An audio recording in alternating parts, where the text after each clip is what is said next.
Recording. Oh, Okay. fantastic. Guys, thank you very much again and again and again.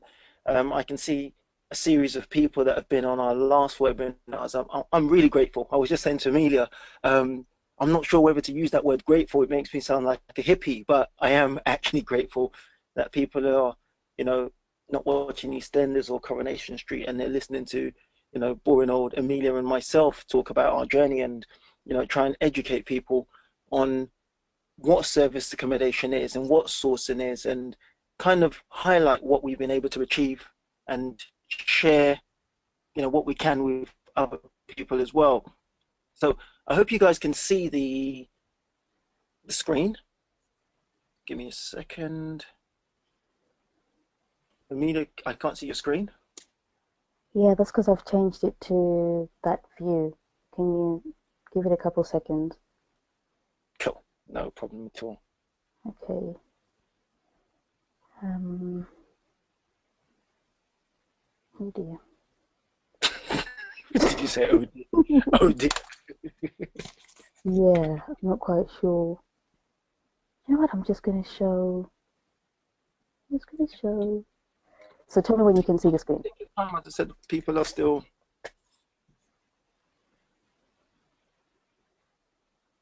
Can you see the screen? okay. So I can see all your slides. Really? Where? At the Yes. bottom or the left? No. Nope. Oh, on yeah, left or right hand side, whichever side. So it says next slide and everything. That's not what it's supposed to do. Um, Hold on. No worries. I said we've still got time. People are still What about signing in. now? Can you see? 1 second. I can see a blank screen, but it looks like it's going to. Yeah, it's a blank screen. Oh, Jesus. Okay.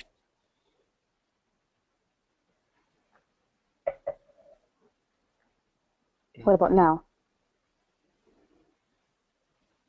Oh yeah, no, I'm joking. No, it's not working. Oh my God, TJ, this is no time for jokes. Okay, I'm just gonna, because I'm trying to do the whole presentation view. Well Clearly, done. that's gonna. Oh my God, it's saying, and I don't want to leave the webinar. Um, Hold on. Okay, so what can you see now? Yep. You might as well leave it like this.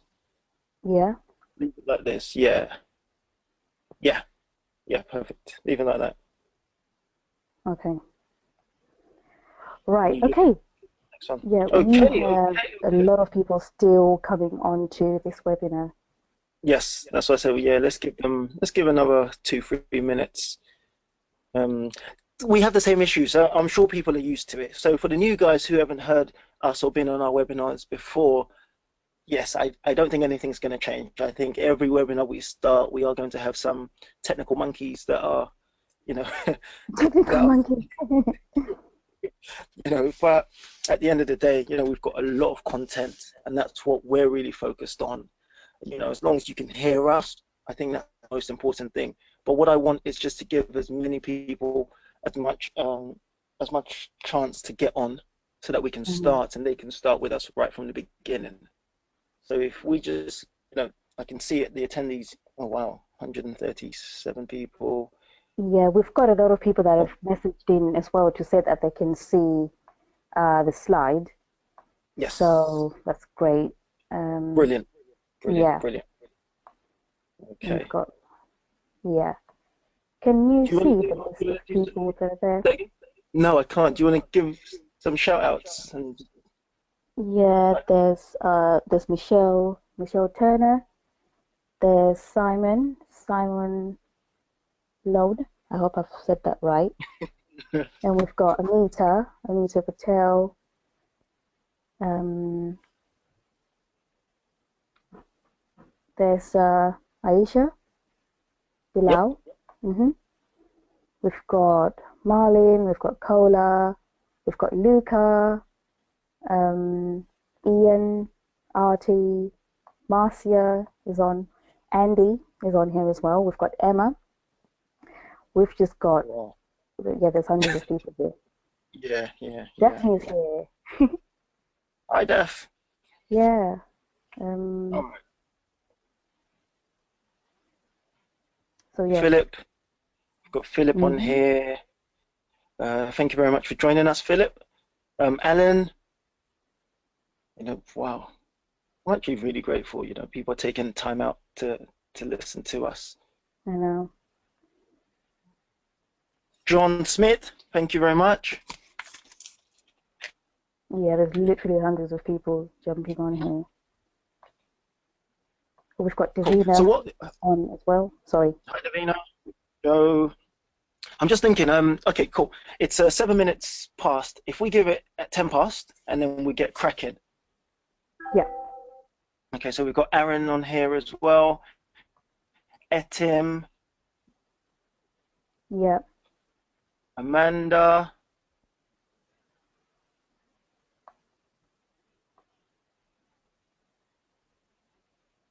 Okay. So just received an email here from Tina. I will try my best to go through that for you. Um, Best thing to do, guys, is you can hear me as we're getting ready to start. Guys, this is a questions and answer session. So I know I love to talk. I don't have, that's not true. I was going to say I don't have much to say today. Um,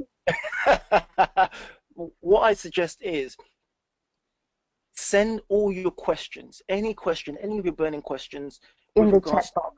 in the chat box. Emilia will be able to see those. I'll be able to see those, and we'll be able to pick up most of them and answer them as we go along. So Yeah. don't wait for any. Just if there are any questions that you've always wanted to know about sourcing, how to get agents to work with you, how to get them on your side, Yeah. how to start your service accommodation from A to Z, how to build £1 million service accommodation company like Emilia's done. Guys, you've got to, I hate, no, I'm going to use the word experts. You've got more than 5 years experience in service accommodation. We're not new to this. I know the entire model's still quite brand new because a lot of people are now talking about it, and we've been doing this for quite some time. So if there's anything you want to know, that's the main reason we've put this questions and answer session together, because we get a lot, so many, Emilia, many Mm-hmm. messages in the inbox, Mm. many emails, random people calling us. Yeah, so we Yeah. thought it would just to address everything once and for all. And we've got a good, exciting, jam-packed webinar for you guys. But this is for you. So if you have any questions, put them in the chat box. Amina will try and collate them together, and we'll try our best to answer them and get you guys straight so that you can win in this service accommodation game. Yeah. Just one more minute, and we're going to start. So please just send your questions in. We've got hundreds of questions already. Sarash, thank you very much for joining us. Who else have I got? Oh, wow, quite a few. Someone called Brigitte, Chai, Joanna, someone called Fabs, thank you very much. Guys, send your questions in. We're prepared to answer all these questions. That's the whole purpose of today, just to get you guys straight so that you don't make the same mistakes that we made when we started. I've literally got about 30 seconds before I start. So, Yeah. oh no, literally 10 past, so we're going to get cracking. Guys, thank you very much for joining us today. So Emilia and I have put together a questions and answer webinar for you guys. We've made a number of mistakes when we started in service accommodation 4 or 5 years ago, from signing the wrong contracts to not knowing how to speak to agents or landlords, Mm. from hiring the wrong cleaner and hiring property managers that stole and steal your linen and steal your customers. So these are all things that we've been through. And Yeah. I can only be honest and say, and I was having a conversation with someone yesterday, in my entire time of being a service accommodation operator, I've lost more than 7 apartments for numerous reasons, guys. And Yeah. half of it will be down to myself. Mm. I'm Absolutely. fortunate that experience. It's the truth. I mean, there's so many errors people make, and we've had to learn it ourselves. And Amelia will testify; she's had the same issues as well. Mm-hmm. But guys, before I start something, there's something on my mind before I get cracking. We've got a young chap. Well, an older chap on our webinar. He's always on all our webinar. He always leaves a bad comment. And I know he signs up to every single webinar. So, young man, older chap, thank you for joining us. You know exactly who you are. You know, this time, why don't you just send us some positive comments? If there's anything you need to learn or hear from us, feel free to message me, then she'll be more than happy for you. But don't send any more abuse, because I won't be happy. And I'll probably just tell people who you are. Just be a happy man. Yeah. Yeah? Yeah. So I thought I'd get that off my chest. Guys, so please, Positivity. go ahead. I said positivity. Positivity all the way, all the way. So are people sending their questions in? Are you getting some questions Yeah, I'm getting for us? questions, loads of Okay, perfect. questions. Yeah. Cool. So should I just when you're ready, interrupt me and let me know when we need to answer some questions? Yeah, Okay, cool. fantastic. Guys, all of you know I love to talk about myself. My voice is my all. That's the truth. My voice is what's allowed me to generate a significant income. It's allowed me to build my company very, very fast. It's allowed me to get a lot of experience in service accommodation. So Emilia's done this this page right here. I wouldn't call myself a guru. Many people would. I wouldn't. I don't like the term. I don't like titles. Bit of a renegade, in fact. But the fact is, I have real service accommodation myself. I've got 12 apartments that I run in London. I've got a development of 6 units in London as well. Um, and most importantly, I do real deals. Now, Yeah. I know a lot of you guys are here to learn about how to source and how to pick up deals and how to talk to agents and landlords.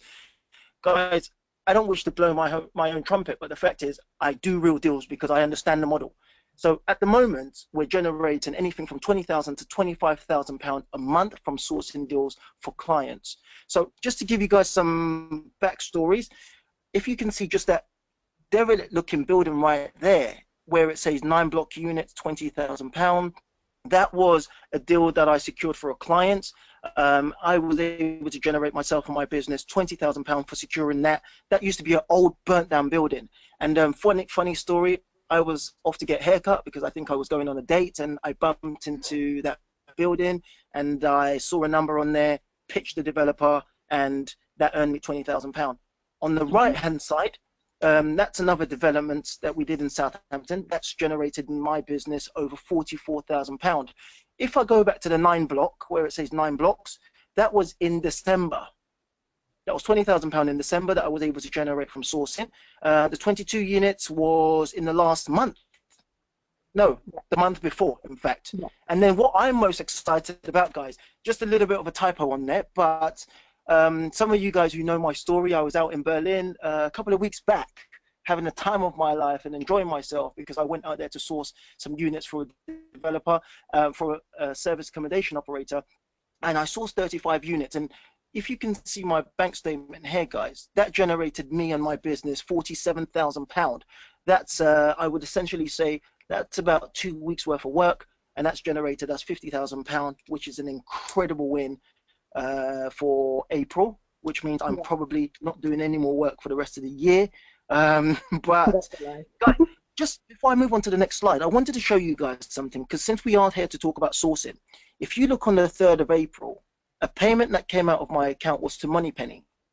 Okay, so that's a telephone answering service. You can see on the 3rd as well, that was to Lawpack, which is what helps us to put together contracts and agreements when you're working with agents, landlords, and developers and investors.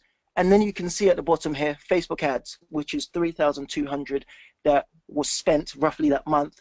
And that's what helps to generate business. So if you guys are interested in sourcing, you need to understand that it's not just a matter of finding a deal and flogging it. There is an entire system to it. But let's move on and let's talk about who you guys came to hear about. So I've been working with Emilia for a little while now. Emilia is what I would call a serial entrepreneur. But I think firstly, she would regard herself as the mother of four. I think most people think Emilia looks about 21. I think But in actual fact, I'm 17. not going to say, what's that? 17, not 21. Yeah, 17. I'm not going to say her real age, but Emilia is a mother of four. She operates over 77 or 75 serviced accommodation in different locations. Southampton here, where she's got a part hotel. Woolwich, same thing, apart hotel with 9 units. Canary Wharf, she's got, I can't remember a number of it, but it's run under 2 brands. So what she's trying to do is establish a brand, and she's running a luxury model and she's running a standard model. So one is for the luxury clients and one is for her corporate clients. Birmingham, she's replicating the same thing with 2 different developments, one for the luxury, and then she's got units in Battersea, Clerkenwell, where she's got 10 units, Greenwich, where it's about 16 units. But guys, what I wanted to show here is when I say that we actually have real units and we actually really source deals. Now, this is Emilia's world pay statement for the last month.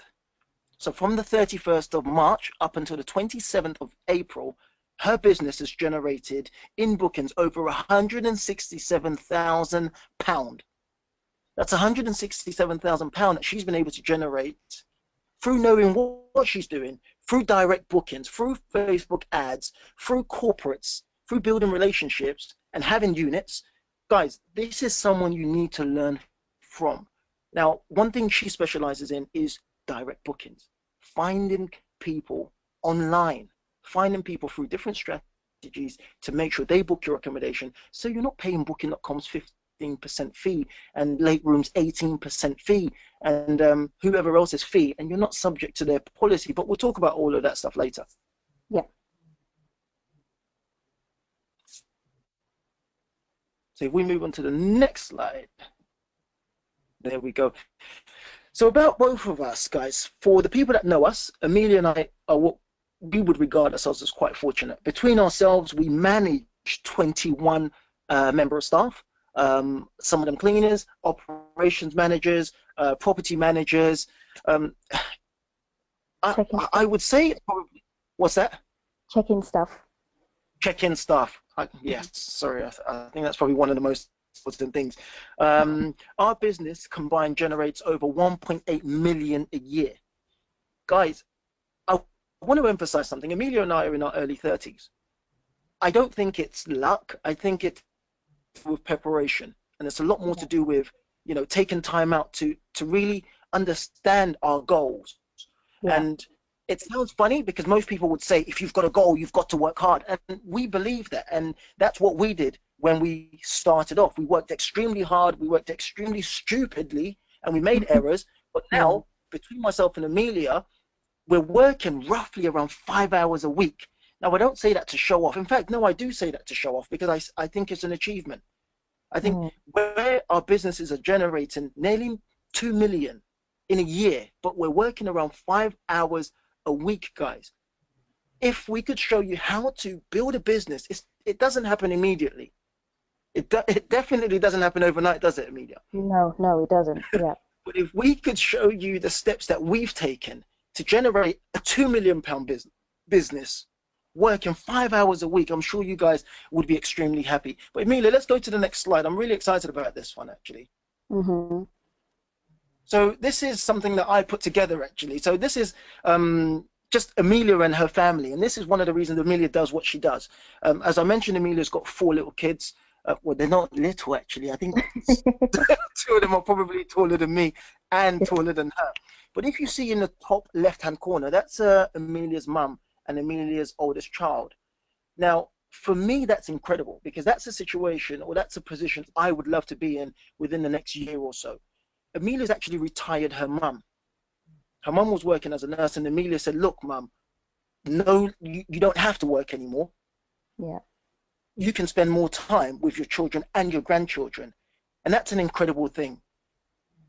Yeah. And I'm sure if I could see you guys and I was to say, would love to be in a position where they could say to their mothers or they could say to their fathers or they could say to their spouses, you don't have to go to work anymore.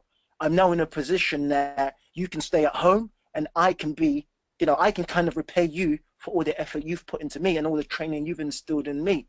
Yeah. But another story as well is just a couple of days ago, 2 or 3 days ago, Emilia and I went to go and buy a brand new car for herself. Emilia, it's really interesting because she had her eyes set on a Porsche, and this was a discussion that we were having.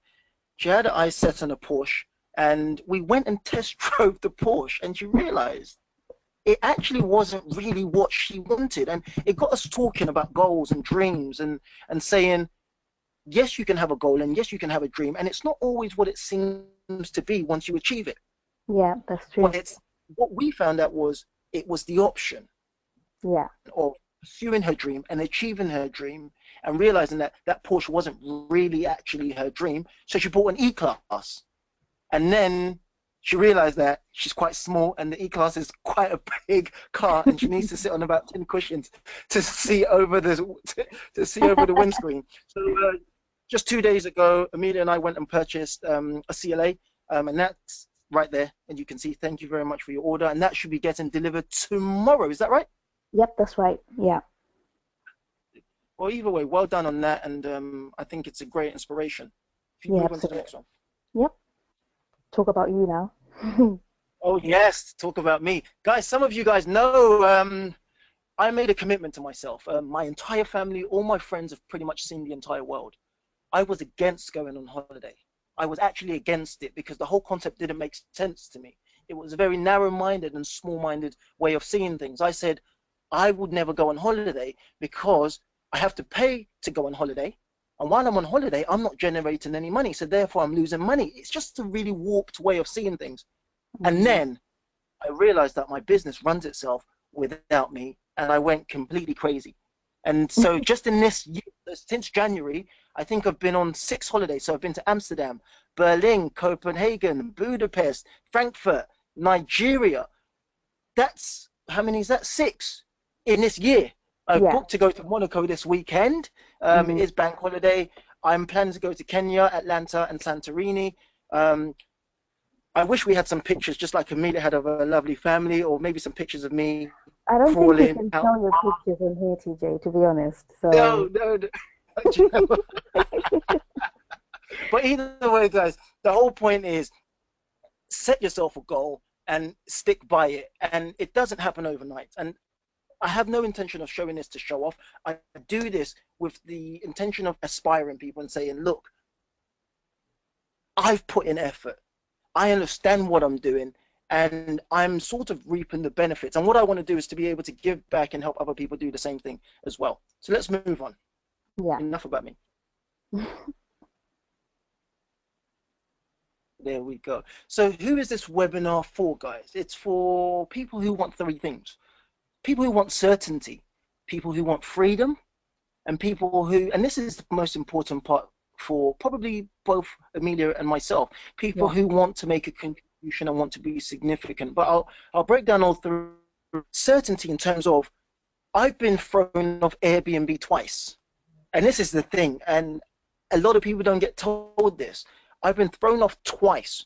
If my business was entirely dependent on someone else's platform, such as Booking.com and Airbnb, what would I have done? My business would close down. Guys, you have no real estate. You own nothing. You have no assets Yeah. if you're totally dependent on someone else's business for your business. God Hmm. forbid the government closed down Airbnb tomorrow. Let's just say, God forbid anything happens, Booking.com changed their policy, such as we've seen with Airbnb, and everyone's had this frightening experience. What Hmm. do you do if your business is based on someone else's business? So what we want to teach you guys is certainty. So we'll talk about that in a bit. But I also want to talk about freedom, guys. How would you feel if you had a business that allowed you to do what you really wanted on your own terms? Such as, for me, travel the world. Amelia is spend more time with her family. She's got growing kids who are into sports. She wants to be in a position that she can take them to wherever they want to go, enable them to live their lives, and she gets to witness that.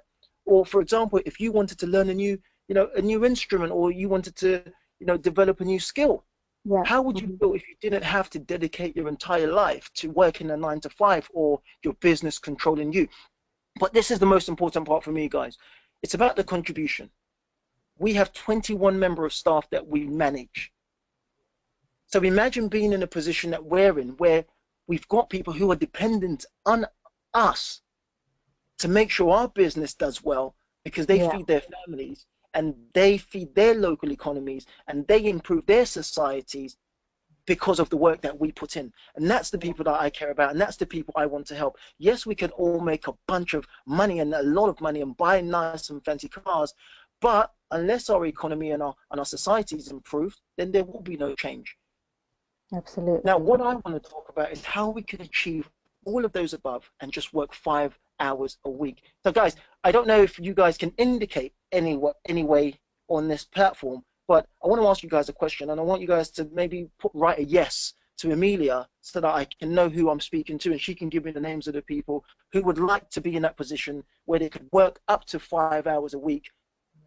Doesn't have to happen immediately, but the goal is to be able to have the freedom and have some certainty, have the freedom, and also be able to contribute. If you would like to be in that position, just let Amelia know by just signifying We've maybe, just had over 40 people raise their hand to say yes.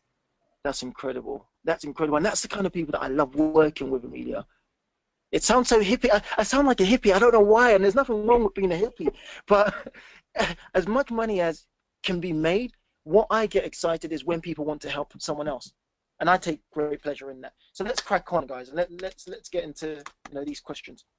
So Amelia, if you want to explain about the essay types and what can be generated, you know, in the different types of essay markets, then we can Yeah, move on from. yeah, definitely. I think, when we first put out this webinar, we sort of expected to have people on here who have service departments already. But then as the registrants kept coming in, I realized that a lot of these people that were signing up really didn't, were wanting to find out about the whole concept of service accommodation, Mhm. especially when you're acquiring them through the rent to rent model. So I think it's worth taking out, a couple minutes to explain, the levels of service departments you can run, because I had a lot of questions coming in from people who wanted to find out. And the most recurring question that kept coming in was, how much can you make from a service department? And there's no, right or wrong answer to this, because it entirely depends on so many things: your location, the type of guest that you're going for, and obviously your branding. But to simplify it, I've broken it down into three things. You can run your service accommodation, and depending on who your ideal guest is, then you could either have a 2 to 3 star type of accommodation. So you're looking at people like contractors. They don't really mind, if you don't have that perfect cushion on the sofa. Okay, so if you've got a 2 to 3 star accommodation, then you can realistically look to charge anything from 30 to 60 pounds per night. And then you can also have a 3 to 4 star accommodation where you can realistically charge 99 to 250 pounds per night. And then you've got the 4 to 5 star accommodation where you can look to charge anywhere from 250 to £1,000 plus per night. I mean, I know places where they charge £3,000 or £4,000 a night, but those are like some really high-end bespoke places.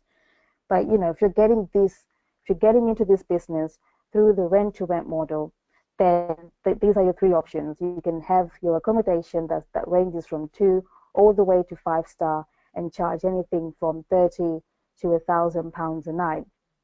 But I think this is also quite important to note, because a lot of people who are looking to get into service accommodation have a buy-to-let background.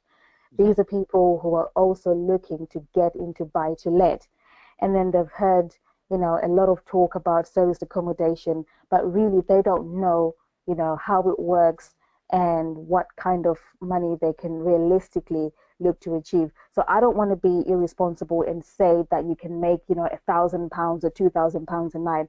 But I hope you guys listen to this and take a look at it and think of it as a guideline as to how much you can charge.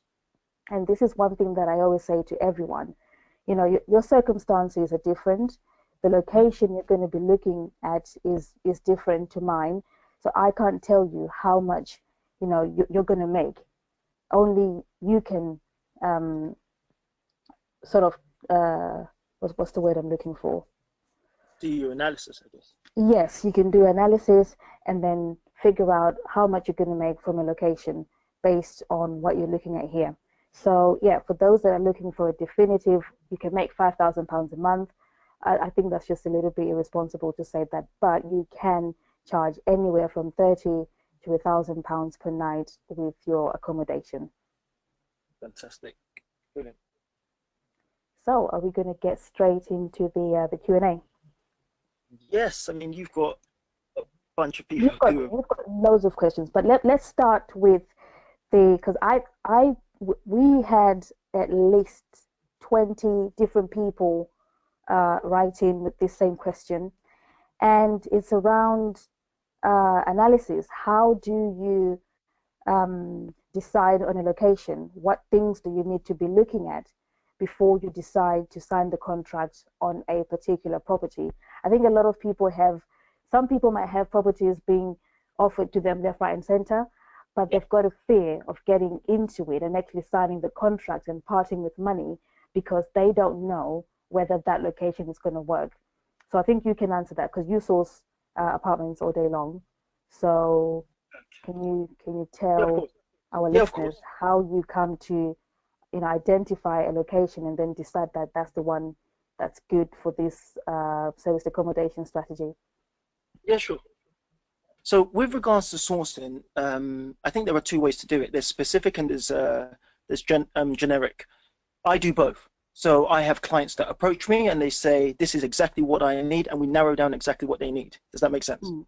Yeah. Okay. Then the second one would be generic. I would speak to my database of developers and agents, and they would say, look, you told me before you were looking for something in Manchester, Liverpool, Mm. Blackpool, wherever it is. We've got a landlord that's interested in working with you. Would this work for you? If it doesn't work for me, I could pre-package it and sell it on. Mm. But if you were looking for deals by yourself, working with a source is a little bit different, because what you would need to do is tell him your criteria before he goes to work. But if you were looking for a deal by yourself and you were about to approach agents or a landlord yourself, you need to understand your guest model.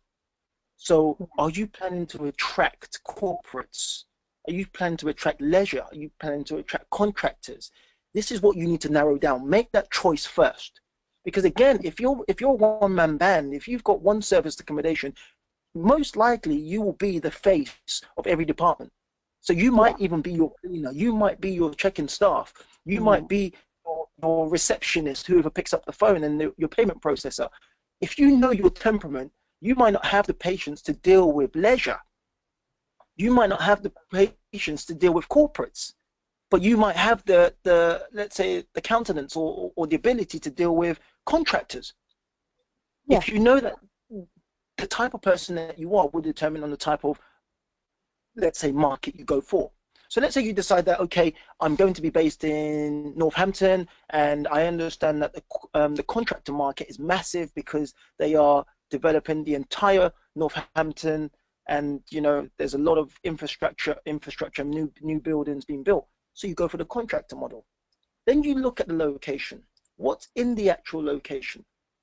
You compare the locations and you say, okay, I know that there are a bunch of people in this area that would possibly be looking for service accommodation. So you've now got two things sorted out. You look and you compare the locations versus other locations. You look at Mm. what works for you in that area. You look at the transport links. You look at who you can target. It's kind of working backwards. A lot of people are taught to get a property, stick it on booking.com, and whoever books, books. And I think Mm. that's so counterproductive. How do you run your business not knowing who your customers are? Yeah. Tesco know who their bloody customers are before they open that store.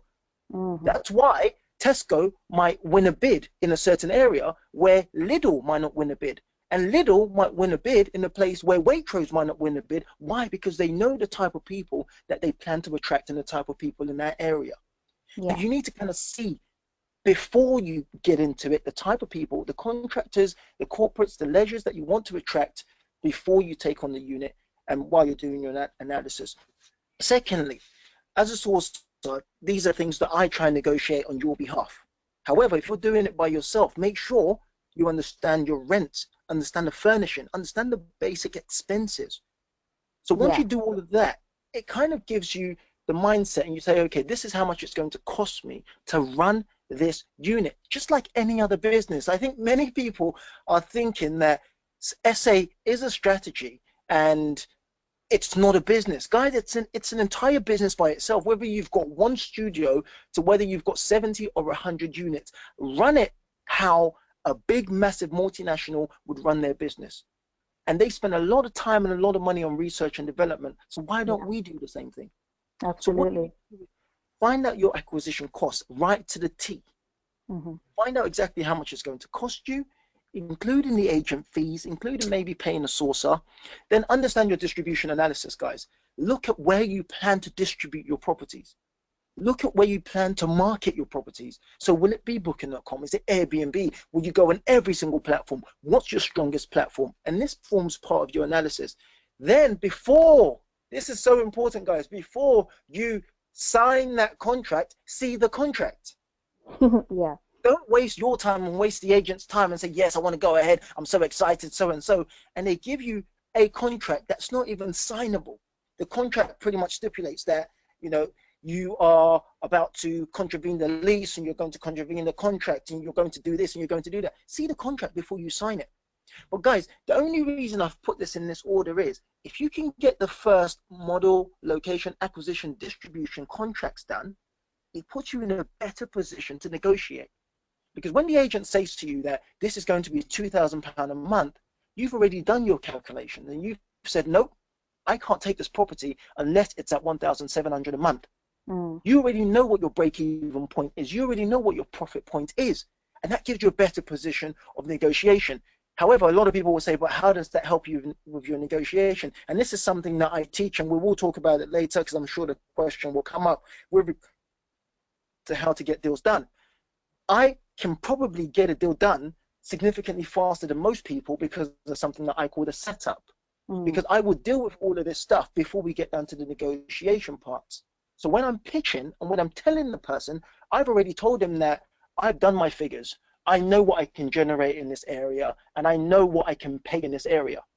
So that way, no one's wasting anyone's time. They already deem you as an expert because they believe Yeah. you know what you're talking about, as Yeah. opposed to just a newbie who's going to accept whatever they're offering. But guys, that's as much as I can do on that segment. We've got these questions flooding in Yeah, the absolutely. We've background. got To answer it loads in a of second. questions. Okay, so I'll Okay. go to the next question. Okay. So it says if you specifically ask an agent for properties that permit serviced accommodation from the lease, and the agent says yes, they accept serviced accommodation, how can you be sure that this is the case and the agent isn't just agreeing to make his commission? Okay. No, that's a very, very fair question.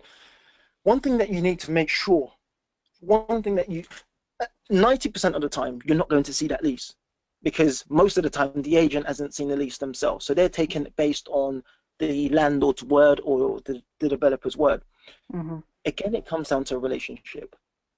It comes down to the setup. It comes down to how you've approached the agent. If you've approached the agent like a airy fairy little person that doesn't know what they're talking about, they will walk all over you. And what would you call it? Plausible deniability. They will deny that they ever knew anything. But it all comes down to when you're giving the pitch. I teach something called preemption. I would deal with all of these factors in my pitch or in my script as I'm speaking to the agent. I want him to know that I know exactly what happens and how the process works. One thing Emilia will testify is most of my deals, the agents always say to me, so how do you usually work then? Yeah. Look at me as the expert. Position yourself as the expert. In that way, they're seeking how things work from yourself. That's as best as I can answer it now. Is position yourself as an expert. Make sure, make sure they don't see you as a newbie and they don't see you as someone that they can walk all over. Know your script, know your pitch, know your market, and make sure you address all of those factors before you start your negotiation.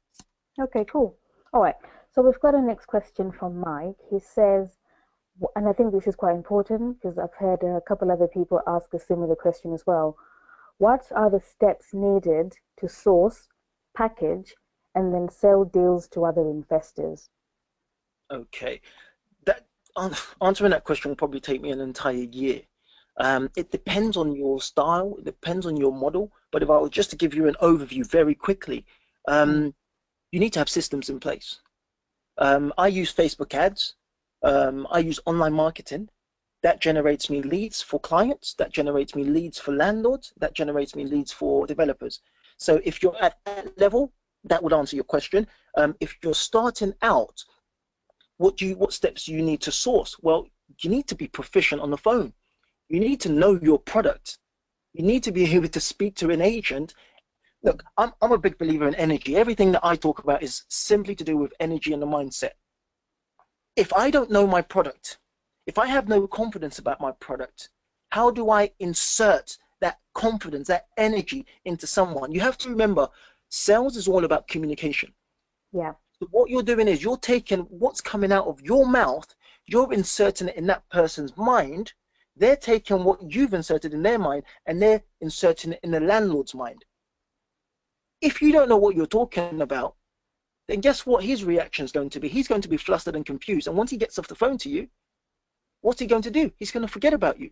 But Yeah. if you categorically know step by step your product and you're able to communicate your message effectively to him, that's one thing done.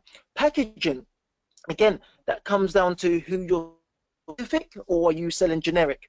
If it's generic, then you would package it, you would do the analysis, you would look on booking.com, Airbnb. I use a few other websites as well, which help me with my analysis, and it tells me exactly what people are paying in a certain area over what period of time, Yeah. average occupancies, seasonals. Those are other things that I use because I source, but you might not need that if you're just looking for a property for yourself. That helps with the packaging. Selling it on, again, it comes down to lead generation. I preach emails, emails, emails. You know, a lot of these, when I started, I can't blame anyone. When I started, I was selling deals on Facebook pages. Anyone that knows me now cannot put their hand up and say they've seen TJ advertise a deal on Facebook in the last 6 months or in the last 3 months. I don't do it anymore because I've advanced. That's probably the best way. But when you're starting out, maybe post a few deals on Facebook. If it gets some interest, fantastic. But the deals are in the emails. That's all I can say. Deals Yeah. are in your emails. The sales happen in the email. That's That's absolutely it. true. That's the Yeah. biggest secret. The sales happen in your emails. Okay, cool. Right, so for and guys, I'm just going to whiz through these questions because we haven't got a lot of time. So we just want to be able to answer as many questions as we can in the short space of time that we have. So I've got another question from Andrew. He says, "What paperwork is needed, if any, for sourcing deals and selling on to investors?" So he wants to find out what paperwork, contracts, that kind of thing. What's needed? Okay. So we have an in-house barrister. So we tend to draw up our own agreements. That works because we have that. What you might need to do is find someone that's suitable and someone that understands the law. Um, Contract law. get Yep. something up, get something written. There are a bunch of generic agreements going around, but again, you want something that's favorable to yourself that also benefits your client. At the end of the day, we're all selfish and we all need to make sure that every single person is protected, but Yeah. especially ourselves. So find yourself a suitable solicitor, get them to draw up an agreement that would work for you, and then go from there. There are a bunch of other things that you need to make sure you have when you are sourcing. Indemnity insurance, absolutely. You need to have indemnity insurance. And for guys who don't know what that is if you're given or if you're seen to be given professional advice, you need to have it. And sourcing could be deemed as, I use the word could be deemed as providing professional advice, just depending on how your structure and how your model works. Mhm. ICO, you should be a member of the ICO because you are collecting data and storing data. But again, it depends on your model. If you're just working with agents and you are simply getting your clients to liaise directly with the agents, fantastic. You might not need it. AML, anti-money laundering. Again, it depends on your involvement. Are you passing these people on to the agent without getting involved? Then maybe you need it, maybe you don't need it. It depends entirely on your model, depends on Yeah. how you want to grow and how you want to build your business. But those are the things that you have to absolutely consider. Okay, cool. Right, so I've got another question from David. He says, "How do I protect myself from any deals falling through with an investor?" Okay, so I have contracts, as I said, that were drawn up by our in-house guy. I get people to sign my contracts. Now, when you first start, if you haven't built up a reputation, it's a little bit difficult to say to someone, sign my contract, otherwise I'm not working with you. But you know what? It works. Guys, I've went on 60 million viewings with people who had no intention and no money to pay my fee. So how do you protect Mm, yourself from time wasted, and how do you protect yourself from people that steal your contracts, that steal your deals and your agents? Get yourself a watertight contract, get them to sign it. I use a company called Right Signature. They just go online and they can literally just sign a contract electronically. Once they sign that, then I know they're serious. They've agreed to my terms. They've agreed to my fee. So no one mhm. can say they didn't know anything. My contracts state that there is a penalty for going behind my back and working with my agent, and there's a certain amount that they must pay. And these things help you. But don't get me wrong, don't focus on that. There will always be thieves and there will always be people who want to pull a fast one. I could Yeah. probably name some people on this call that have gone behind my back and that have gone behind my back and have worked with my agents. I could name probably 10, 15 people within our Facebook group that have gone behind my back and worked with my agent, but I'm not going to cry because they're short-sighted. And that's what you need to make sure you explain to your guys. Don't be short-sighted, because you are the main person and you are the source. And Yeah. if they go behind your back, you will not work with them again. And I categorically refuse to work with those people again. And guess what? They have one unit that they stole. And how do you scale up from there? You need the source. You need the source, baby. I'm joking. Okay. Right. Quickly moving on. I've got another question. I think all your questions, TJ, are sourcing related. Okay, Um, because I am. you are the source, yeah.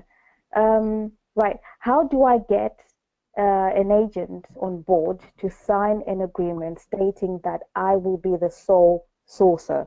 Easy, very easy. Do deals with them. Really? Reassure them that you are the main person. I have about 10 agents that wouldn't dare work with any other sourcer. Why? Because I've proven myself. You're in no position to say to anyone, I haven't done a deal with you yet, or I might do a deal with you one day. Please don't work with anyone else. Agents are greedy people and they want money and they work simply for their commission. So Hmm. unless you've proven yourselves, I can only say those, and I've got agents that have signed that, but I can only say that to agents once I've brought deals to the table. So agents that I've taken developments from, they wouldn't dream. They wouldn't dream. And I've got agents that call me on a day-to-day basis. Hi, your client just called me and they're asking for this, and they're saying they don't want to pay you, or they're saying they don't want to work with you anymore because you Yeah, charge a fee. And guess what? That comes with a relationship, but you have to prove yourself first. No one, everything you're just saying is just words unless you prove yourself. So work on proving absolutely. yourself. Just the last one. I've taken deals before that I knew I would make like £200 a month on, just to build a relationship with an agent that I knew would help me out. Mm. And you might have to do that sometimes. That's the truth. Sometimes you just have to put your money where your mouth is. If you have no clients, take the deal yourself, build a relationship, and just you know, go from there. Yeah, absolutely. I mean, I'm a firm believer in, it's not just about the money, because I think personally, if you just focus on money, money, money, money, you're going to go wrong somewhere along the line. I think it's all about building real relationships with Yes, people. If yes, you've got really good relationships with your agents, with your clients, with your investors, with developers, the money will come. So I think absolutely. it's always really important to remember that at the back of your head, that when you're starting off in this business, it's not just about money, money, money, money. Concentrate on the relationship that you have with these people, and then the money is not too far away from that. Okay, so Do I've you got know, another question. Sorry. so good. So I did just want to address that because I know right at the beginning we spoke about money, as I said, and I've just made £47,000 just by being drunk in Berlin. But at the end of the day, that would not happen if it wasn't to do with relationships. Yeah, Money, absolutely. money Yeah. comes from relationships. Simple as that. Focus on Hmm. building relationships in the entire cycle, and the money will come in. That's it. And it's quite funny because we had this experience, didn't we, when we went to the car dealership the other day, Yes, where we yes. could have bought the exact same car that I bought from another Mercedes dealership because of the experience we had with Wow, the that's so sales guy true. over there, Mm, isn't it? So people buy from people, they don't true. buy because you've got flashy advertising and all this other stuff. It's if you come across as very approachable and personable, people will buy from you. Okay, but quickly moving on. No, no, no, no, no. Sorry, sorry, sorry, sorry, sorry. I'm so sorry. I just wanted to address one thing. I know you're going to hate me for this. What you just said so important as well, and it goes back to what I was saying about know your stuff, know your product. Because you remember when we were sitting in that in the Porsche, and we said Mm, to the guy, "How does this work? And how does that work?" And he kept yeah, on saying, "I I don't don't know. know." And Yeah, we had this conversation saying, "What an idiot!" yeah, Because your job is to instill confidence in the buyer. Your Mm-hmm. job is to instill confidence in the estate agent. If you're women and are in, if you're not confident, then of course they're going to say, I don't want to be the first one to take a risk. They don't want to be the So guinea pig. Yeah. no one know your product. Stand up when you're pitching. Anyway, sorry. I mean, yeah, go on. I could go on forever. Sorry, carry on. Okay, so I've got another question from Mike. Okay. He says, what systems do you have in place to get paid from clients? So Okay. systems is the big word that everybody likes Yes. to throw around in our Yes. community. Um, Absolutely. so yeah, what do you have in place? Okay. So as I mentioned before, the deals are done in the emails. Um, I use numerous systems, MailChimp, Agile, CRM. All of these things remind me that how far a deal is in the cycle. So I know where to focus my attention. I know who to be chasing up for an invoice. But most importantly, guys, how do I make sure I get paid for my clients? I Hmm. generally, most people try and take a fee before they've done the deal or before someone sees it. No, I don't do that at all. I just make sure before the person picks up the keys, I have relationships with most of my agents. A lot of times I do the actual induction. So you've taken a deal from me, you're picking up the keys, let's say next Monday, you will meet me at next Monday outside of development, and I will be handing you over the keys and I will be showing you how everything works in that apartment. Why?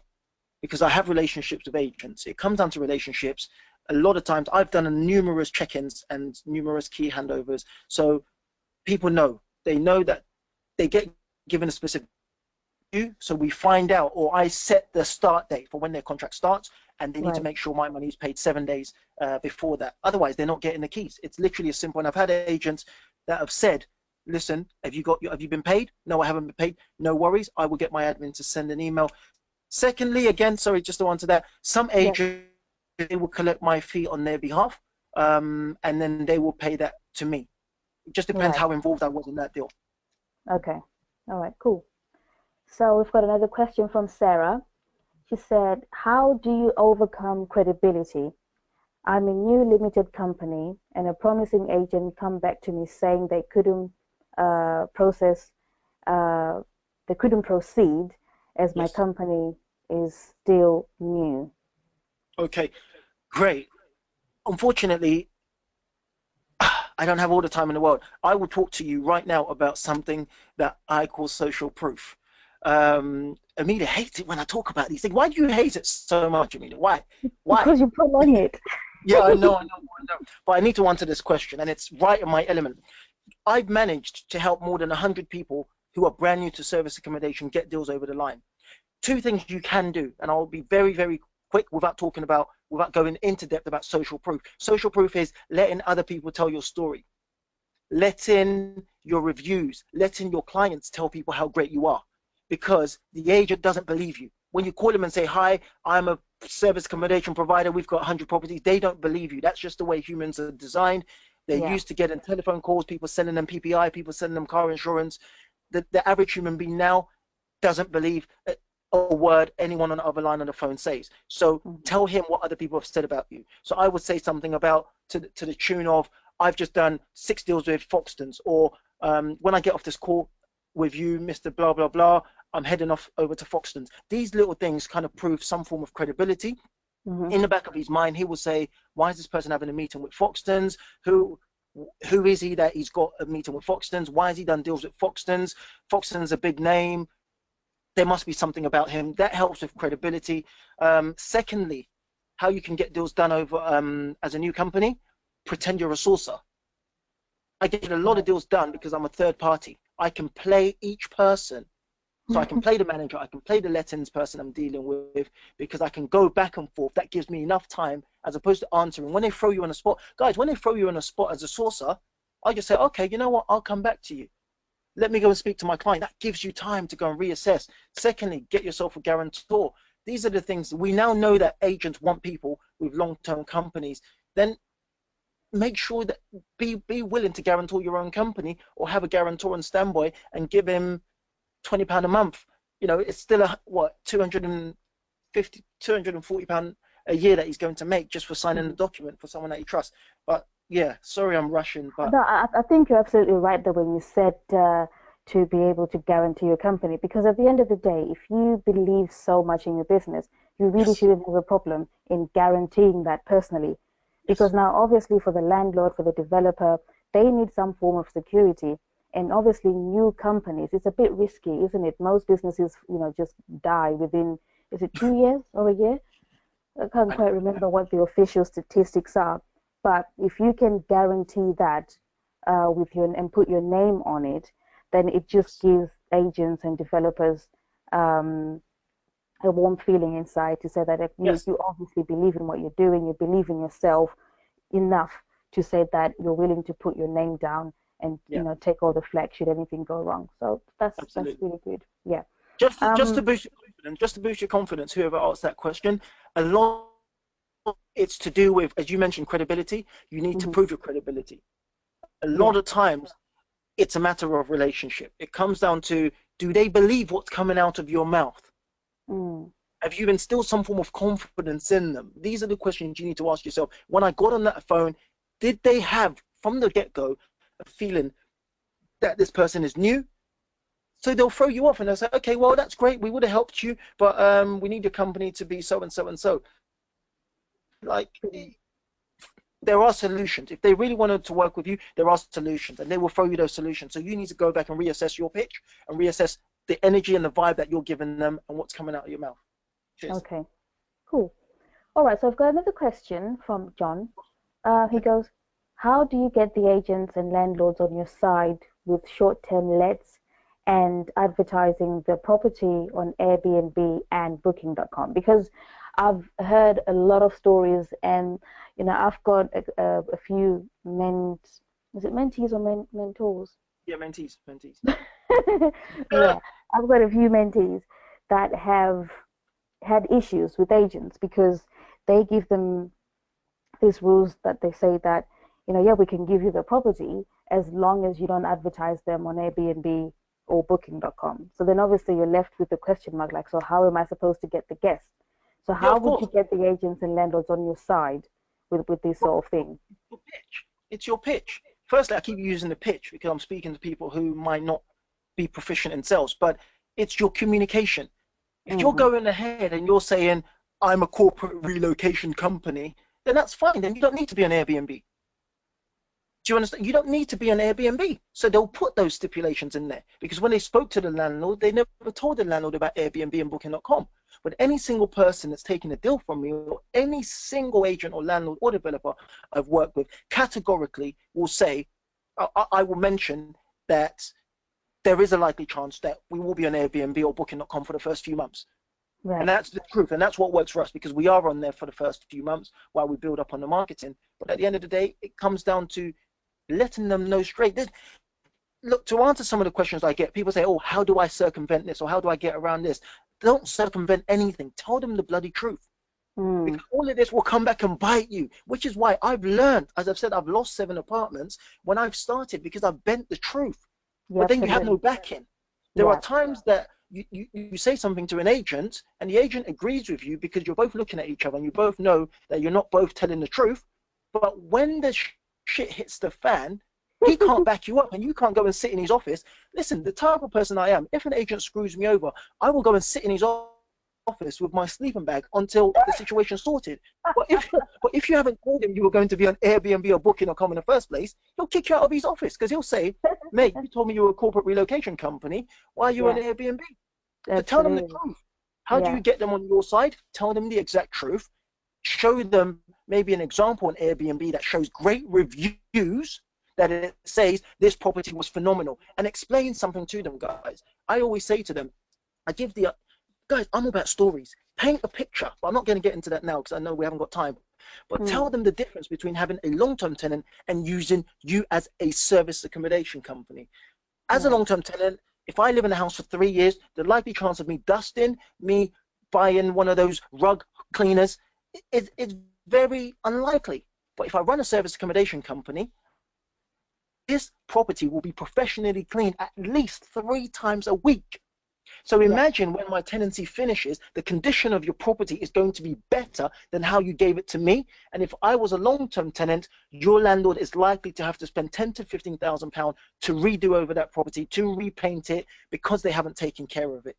Mm-hmm. Tell them the truth. It's the truth. That's what service accommodation is. It's a service that you're providing in an accommodation. Therefore, the place will be looked after significantly better. I hope that answers your question. And I know I'm rushing through, but I'm sorry I don't have much time. Okay. So one of the last questions, right? Is there anything you would avoid telling an agent during the early stages so you don't scare them away? Yes, absolutely. I wouldn't tell them that I'm new. Really? I would not tell them. I wouldn't tell them that I'm new because, as I said, I believe in social proof. I will let them know vaguely or insinuate that I've done tons and tons of deals. Now, Right. there's one thing that I've taught people before, and you can only do this when you get to a level that you're proficient. The same thing we did with Southampton. Mm. You can get the agent so excited, so they feel that their commission is coming, they've done a deal, and at the last minute pull out because you're in a position of power. But you can't do all of that stuff. You can't get your terms done if you haven't crossed that bridge. But at the same time, also to answer that, don't start negotiating with someone about their admin fees. Don't you dare. In fact, I'll categorically say, pay them their fees, even if their fees is £1,000. Pay the bloody agent his fees. Pay him Mm. his money. Don't negotiate. Who are you to negotiate on his fees? Who are you? What have you done? You're taking one property that he could rent out on the open market to someone else without having to do any work, and you negotiate. Pay the guys these fees because at the end of the day, they're there for money. Yeah. Now Yeah. I'm in a position to negotiate on the fees after we've done the first deal. You don't go to Tesco and ask for a discount on your first time. You buy your sandwich from Tesco, you eat your sandwich, you get sent something in a post that says, do you want a club card? Then you get a club card, then you're entitled to discounts. Build your relationships. Don't let him think you're coming to take. Let him believe that you're coming to give. Go with the Yeah. giving mentality. That's it. Sorry, next question, or is it, can I ask you some questions, please? Because You this is went into some form of trance there, didn't you? great. Yeah. Let me just open this up. So I've got a few questions. Guys, carry on sending your questions in, and we There will are try and get, loads and loads of questions. okay, we'll try and get around to it. Amelia, this is one question that someone eagerly wants you to answer. I was going to say if you can keep it short, but okay. So one of them is, it's a bit, what do you do after a booking is received in terms of guest communication, ID processing, and taking payment? So when someone makes a booking on booking.com, for example, Hmm. what at your company, at My City Yeah. Spaces, what's the process up until when they arrive? Very briefly. The process that we use is very, very simple, but very, very effective because when you are doing this rent to rent model, the last thing you want is to have a no show. The last thing you want is for people to cancel right at the last minute. So the primary thing that should always be at the back of your head is to qualify that this guest that's just made the booking has every intention of showing up. And as far as I'm concerned, if you book my accommodation, the only way you can prove to me that you've got a good chance of showing up is if you pay.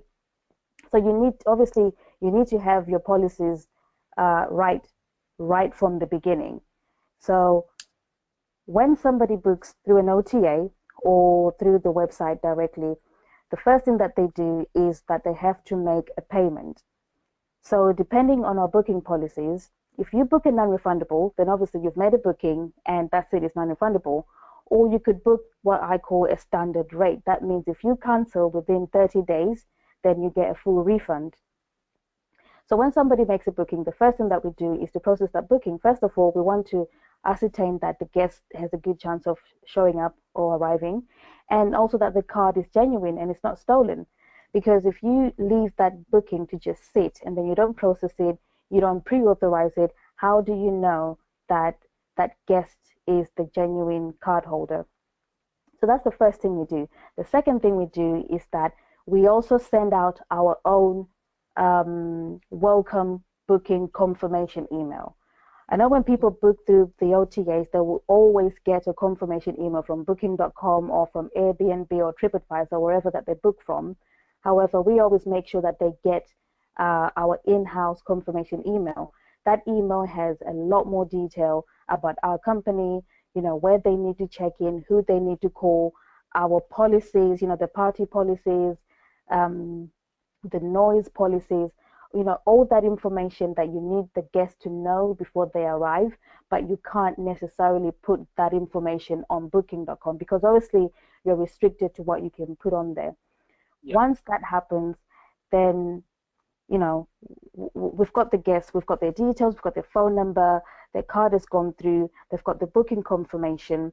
What we then do is we send them a text message. They get a text message just to reaffirm that we know that they're coming, we're expecting them. So it just, sometimes people are not always on their email. But when somebody has a mobile phone, when you get a text message, you have no choice but to look at it. So it just helps with them, receiving the information that we feel is important to us. And then what happens after that is 3 days before checking in, they would get another reminder, to remind them that they're checking in at this address and this is who they need to call when they get to the property.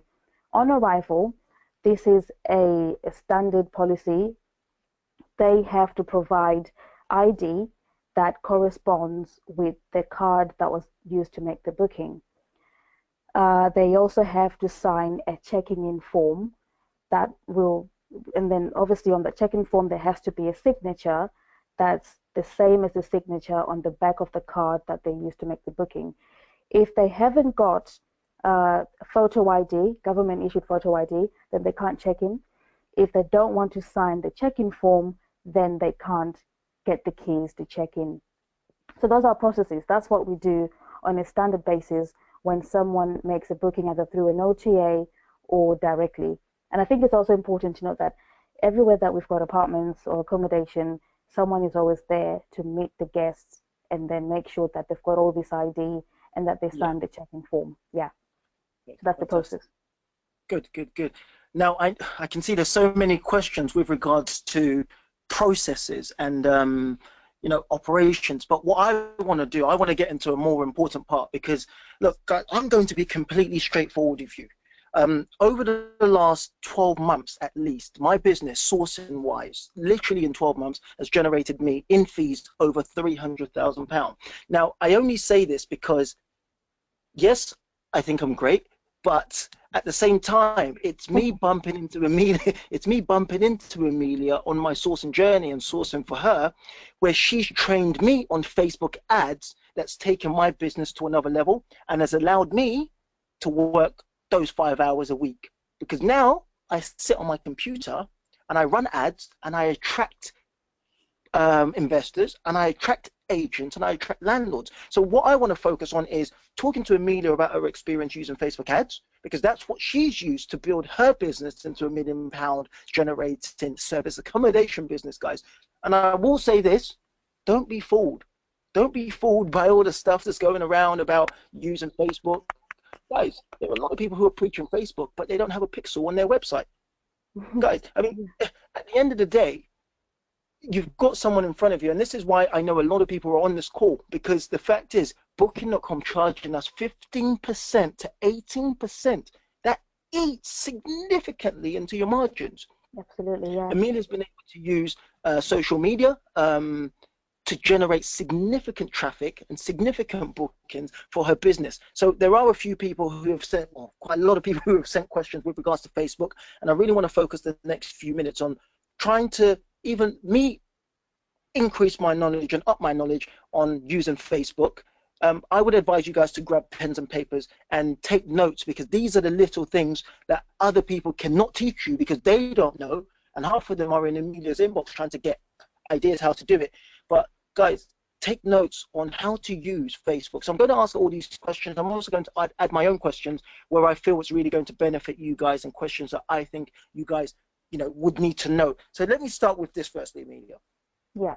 Your business has generated over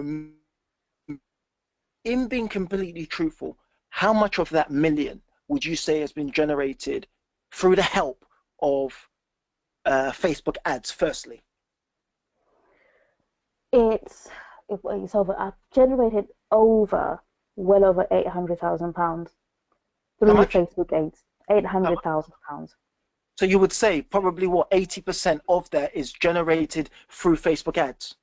Yes, because I use Facebook as for lead generation.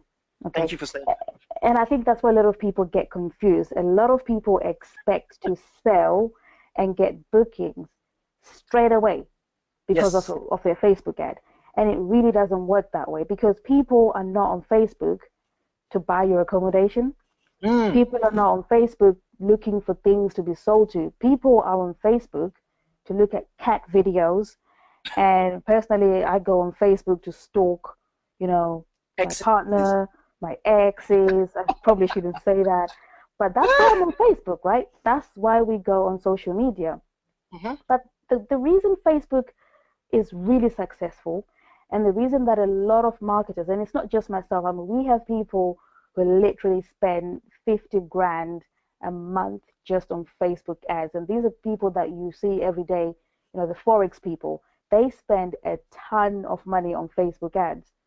The reason Facebook ads are really, really, really good when it comes to lead generation is because Facebook gets a lot of traffic. If you think about it, how many times do you go on Facebook per day? And when you are on Facebook, how long do you spend on Facebook? Now, these are the Yes. things that make Facebook really, really great. Now, obviously, for us marketers, for people who are running ads on Facebook, it's just a haven. So I use Facebook to attract guests. Facebook gives you a ton of targeting options that you can choose. I can target corporate clients. I can target business travelers. I can target regional managers for Barclaycard and Barclays and HSBC, HSBC in Hong Kong. I can target anyone that I want to target. Okay, I can put my ad in front of anyone really Yeah. that I want them to see my ad. You see what I mean? So Yeah. Facebook is a great place to put yourself on if you want to generate leads. And that's what I use Facebook for, first and foremost. Another important thing to note is that Facebook has now become sort of like a search engine. People literally use Facebook to search for information. If people are looking for hotels, if they're looking for restaurants, if they're looking for car dealerships, not they will not just use Google on its own. They are now seen to be using Facebook as a mini search engine. Yeah. So that's why Facebook works. You can literally use Facebook to attract guests who would then end up booking with you. But obviously, you need to have the right message and you have to target the right people. There's millions and millions and millions of people on Facebook on any given day. So if you're running ads to everyone, your budget is going to run out and you're not going to get great results. So the key is targeting. The key is offering people what they want. So obviously now that has to do with intent. You can't just target everyone who's in the UK because you're hoping that they're going to come to London or Doncaster or Manchester and then hopefully just stay in your apartment. Okay. Yeah. You need to target people who have an intent of traveling to your location, to where your apartments are, to where your accommodation is. And that's how I use Facebook to attract bookings. It's Thank through ads and it's through my Facebook page. Brilliant. So we both laughed at something some time ago when I said the deals are in the emails. So for sourcing, the deals are in the emails. So would you say that's the same thing for service accommodation? Absolutely, 100%. Yeah. A lot of sales happen through email. So Yes. there's different strategies that you can use to get these people from Facebook onto your email list or from Facebook into calling into your company. Do you understand? So I run three different strategies to get to turn Facebook users into actual paying guests. Okay. And one of my most successful strategy is the email. When they sign up for that, 20% of coupon, when they sign up for, a free night stay, when they're in that email, that's when the selling starts. Okay.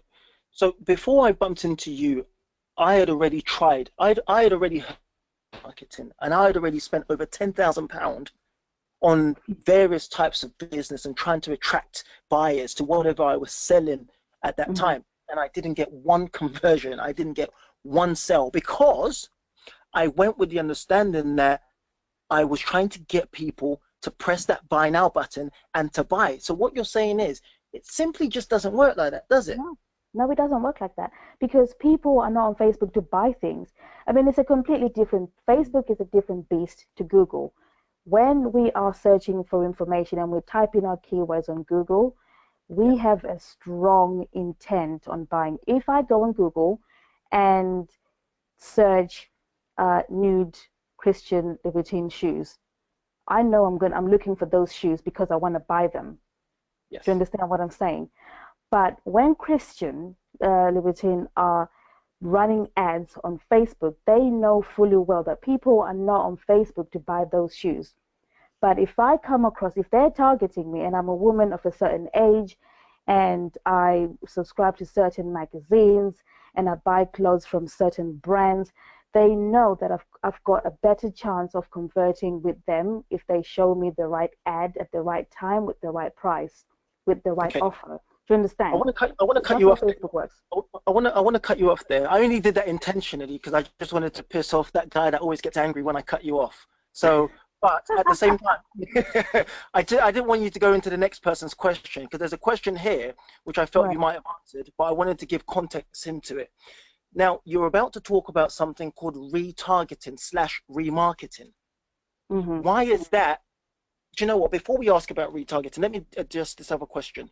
A pixel. I mentioned that some of the gurus are preaching about Facebook because it's the in thing, but they don't have pixels on their website. What the Hmm. heck is a pixel, and why do you need a pixel before you talk? And let me ask you the question again about retargeting, but address what a pixel is. Basically, a pixel is a piece of code. It's an HTML code that you put on your website. Okay. Once you have that pixel on your website or your landing page, it starts to record and track information that you want it to track. Okay, so if people come to your landing page and they sign up to your email list, it will Yeah. record that. If people get there and they don't sign up, it will record that as well. If people book, then it will record that. If people abandon the booking process just before they ask for their card details, it will record all of that information. So basically, that's what a pixel is. The reason you Okay. need Thank to you. have a pixel on your website or your landing pages is so you know how effective your ads are. If you have Mm. no idea where your bookings are coming from, if you have no idea which targeting um, option you used on your Facebook ads to get that booking, you're not going to know which advert to scale up on. Does that make sense? Yeah. Yeah. Because I Yeah. think what a lot of people do, actually, this is what a lot of people do. They start running Facebook ads, they cross their fingers and then hope that it converts. And when it does, they have no idea where those customers came from or the Yeah. guests. And that's where Pixel comes into place. It literally records everything that's happening on your website in regards to the Facebook marketing that you're doing. Okay. So no serious person who's No, marketing, I know your if you're running question. ads, No. you're a marketer, no serious, yeah, you just answered it actually. Well, let me ask it so people know what I'm trying to ask. So no serious person would run an ad, no marketing company would run an ad and not know how to measure or evaluate where how effective that ad is because you're just wasting money. And that's what most people are doing. They're actually wasting Absolutely. money. Yeah, Yeah. absolutely. I have worked with a ton of people that have gone and signed up with, this agency, marketing agency, or this individual and that individual, and then they've ended up with nothing to show for it. But Yeah. obviously, if you subscribe to an agency, you're going to pay them, whether you get results or not. Yes. You have to pay them. So it's always best to educate yourself before you go out there and commission someone to do marketing work for you. Now, obviously, I'm a little bit ahead than most people because my background is in online digital marketing and copywriting. So I've got an advantage over, you know, an everyday person whose Yeah. background is not in marketing. But what I will say is educate yourself on what the basics are. So when you go to these people, you've got the right questions to ask them And if they can't give you an answer, then they're not going to be able to handle your budget for your marketing. So quickly Okay. move along. Yeah. Okay. Very important question. So someone posted something on Facebook just today, and I saw you actually answered it. He said something about, oh, I've just gone onto my Hotmail account or my MSN account, and I can see my properties advertised by Booking.com Mm. on Hotmail or MSN.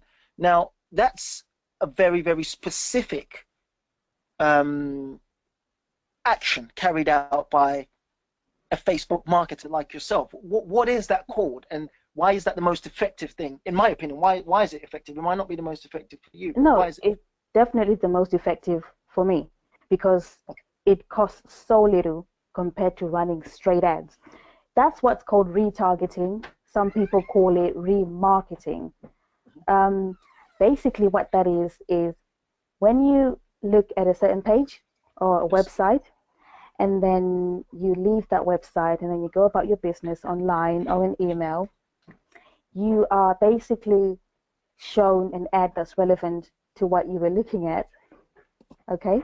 Yeah. And then what happens there is that, right, if that person, I can't remember who it was who actually saw that ad, but if they were No, a but real kind of, customer, yeah. retargeting ads help you by staying top of mind and reminding you that, a few minutes ago, hours ago, days ago, you were looking at this product, this service. It's still there. You can go back and buy it. Personally, my return on investment with retargeting ads is a lot higher than the return that I get on straight ads. And the simple reason is this: when you target someone who's got a clear interest in what you're selling, you get better results than Yes. targeting someone who don't know who you are. Okay? So Yes. that's the biggest difference with retargeting ads and just running ads to people who've never heard of you. So Okay. it's So I know basically I'm getting a bit deep. I know I'm getting a bit deep, and this isn't a question that someone else has asked, but I'm going to ask it because I think it will help people. And these are the kind of questions that I was asking Emilia when I did Emilia's training all mm, these months ago. With regards to retargeting, there are, well, there's a number of ways to do it. There's the conversions, but there are two main ways. So one of them is by retargeting via people that have visited your website or visited a specific page. And yeah. the other way you can retarget is by people who are on your email list. Can you explain if you've managed to get someone onto your email list? Because remember, Mm-hmm. you're not trying to sell to them initially, you just want to collect their information. Now you're Absolutely. able to retarget them. Can you explain that? I know I've probably just explained it, but are you able to explain it? Yeah, absolutely. So email retargeting, for me, that's one of the most effective ways of retargeting. Website retargeting is great, don't get me wrong, but email retargeting takes it a bit further. Yeah. So then what we would do, how I use email retargeting, and I'll show you a quick example now. So I did a dummy booking on one of my properties on booking.com. So basically, if a guest makes a booking on booking.com, they would get a confirmation email from ourselves. So this email would look something like this: important information about your Southampton reservation. Now, anyone who's going to come and visit your property will look at that email and deem it important because it says so: important information about your reservation, right? When they open that email, there's a link in the email that when they click that link, it takes them to this landing page. So now basically what I have here is what's known as an ethical bribe. Okay. It's not easy to get Can you somebody repeat to give can you you the repeat email. that? Can you repeat that? Because the line just dipped for a Sorry. second. What it's Yeah. called? An ethic. An ethical bribe. Okay. What an ethical bribe is basically is you want information from someone in exchange for information that they would deem really important. So Mm, in the case of our guests, an area guide, is deemed to be very, very important, especially with guests who've never been to the area before. yeah. So then we would send them a confirmation email saying, if you've never been to this location before, download a free area guide as well as details on how to pick up your key on the day of arrival. Now it's pretty clear here that they have to click this link. Once they've clicked that link, they go to this landing page that will then reinforce that, they're staying in Southampton, and now they have to give their email address to receive the area guide. Do you understand? So when they've put their email address here and then click on the call to action, what two things have happened. First of all, they've come to your landing page, so you've got them in the pixel. The second thing is you're building your email list with guests who are coming to stay in your location. So you've got the email address because they have to enter it here to get this really important piece of information that they want. Okay, so once I've got that information, I can then run retargeting ads to them on Facebook and online as well. But Facebook is really, really good because people are always on Facebook. There's billions of people that go on Facebook off their mobile devices, on the actual computer every day.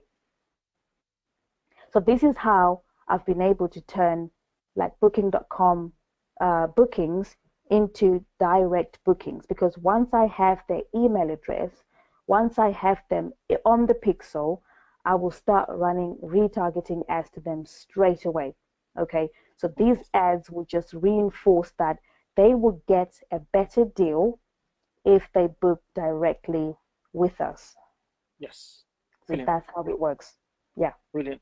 So you mentioned something which is also quite important. It's a matter of you've now got someone's email address. If they've used that same email address that they used to sign up to their Facebook account, you're now able to land your ad in front of them. And that's how you get lifetime customers. And that's how you reduce your commission by 0%. It's actually zero. Your acquisition cost is 0%. Yeah. So guys, I hope you're following this, because it's the 15% to the 18% that's killing service accommodation operators. So imagine you generate £4,000. Say that again? Especially with the rent-to-rent model, because obviously you're paying rent, so you're paying a lot more. You still need to pay your rent. You still need to pay your rent, then pay Booking.com 15%, and then still deal. Guys, I want to talk about something Emilia and I were talking about a second ago. Why retargeting is the savior. And if you're not focusing on direct bookings, then you're going to be in this for a very short term. And like a lot of people that I know, the last time we had a webinar, I had about 4 people who were trying to sell their portfolios. Right now, as we're talking, over the last week, I know about 12 people. People are slowly coming out of service accommodation. Why? Because it's a rent-to-rent model, which I'm a big fan of. I love it, and all our units are rent-to-rent, but they have no clue what they're doing because they're being taught to live on Booking.com and die by Booking.com, and that's just not how. Imagine Emilia's earned £1 million in from a rent-to-rent service accommodation. Imagine paying £150,000 back to Booking.com. At least Guys, that, yeah. She's got growing kids. Those PlayStations are not going to buy themselves. Those football kits are not going to buy themselves. And this is what we're talking about. We're in this to make money and to also build businesses and also help other people to have a better life and have a better quality of a better standard of quality of life. Yeah, and I think I should pipe in and say, if you're serious about your service accommodation and you want to scale up, you know fully well that at some point that VAT is going to kick in. At the minute is 20%, right? So when you've got 20% VAT to deal with, and then you've got 15 to 18% of that Booking.com commission, that's 35% of revenue that you have to pay out, regardless of whether you've made a profit or not. And this is where people stumble. Let me just do the calculation on that. So 38%, that's 38%, your just on commission and VAT. So that's just those two. Then let's factor in cleaning and laundry. Let's even say that's an extra 10%. Yeah. So that's 48%. That's 50%. Well, what about the rent that you've got to pay? The rent, the council tax. You guys, you get to realize that if you want to stay in this business for the long haul, it's all about prioritizing those direct bookings. Okay. Yes. And the joke is you don't have to spend what I spend on Facebook to be successful, even if you've got one apartment, even if you have 10, 12, because I started off with one apartment, Hmm. okay? Even if you have 10, 15, 20, 100, 200 apartments, your priority from the beginning should be to turn as many OTA bookings into direct bookings as soon as possible. So it's all Absolutely. about having that strategy. I would never encourage anyone to go into this business if they're just willing to just be on booking.com and then that's it. Because at some point that VAT will kick in, especially if you're doing well, right? It will. And then you've got that 20% to think about. How will you make up for that lost revenue? You have to have the right balance. And that doesn't happen by itself. It really, really doesn't happen by itself. It's something that you as a business owner have, you just have to plan it, you have to strategize, and then you have to execute. Yeah. And it's not rocket science. It really isn't. But it needs to be done, especially if you want to scale up in a big way, so much so that now you have to pay VAT. And if you're turning a profit, you've got your corporation tax to pay on top of that as well. So it's just really, really important that I drum it into you guys that listen, the service accommodation model, it's not just about being on the OTAs like booking.com and Airbnb and TripAdvisor. It's mostly even more so about being able to drive in those direct bookings. And Can then I you do think me a that's favor? what will make you stand apart. Can you go up two slides? Just back to this two slides Where? to the consistency thing. Up. That. Oh, here. Yeah. Yeah. So just to reiterate what you were talking about there, the first point why we said who this webinar's for is Mm. people that want to have a business that won't go under just because you've had a disagreement with an OTA or you've been kicked off. As I Yeah. mentioned before, I have fights with Booking.com every single day. For me, it's fun. You know what? No, for me, it's fun. It's I fun. know. But at the same time, the only reason I can afford to do that is because I know that I attract guests or we attract guests through direct bookings. Yeah. But if you have no option, what do you do? If your business is entirely based on 75% of your business is generated through someone else's business, my goodness, then really, do you have a You do business? have to And that's the give in. question. That's the Do you thing. have? And that's a position you don't want to find yourself in. If you find yourself having to just agree to what someone else is saying so you can keep going, then you're in a really, really bad position. And it's time to think again. But you know what's interesting, Amelia? We all got into this because we wanted some form of freedom. And we all That's want to it. be our own bosses. But technically, most people work for Booking.com because you have to abide by their policy. Mm-hmm. Mm-hmm. You have to abide And by I their think that's why a lot of people end up getting really stressed out and then they just give up. yes. Because if you think about it, as business people, business women, businessmen, entrepreneurs, whatever you want to call yourself, the main reason you got into this business or any type of business, it wasn't about the money. If you're genuine, by the way, it wasn't about the money. It was about the freedom. That's what you wanted right from the beginning. Now, I don't know what type of freedom you wanted. Mhm. Personally, I just didn't want to worry about my bills. I didn't want to worry about what my kids were going to do when they start going to uni. Do you understand what I'm trying to say? So it's Yeah. just all about what you perceive to be your freedom. That's why we all got into business.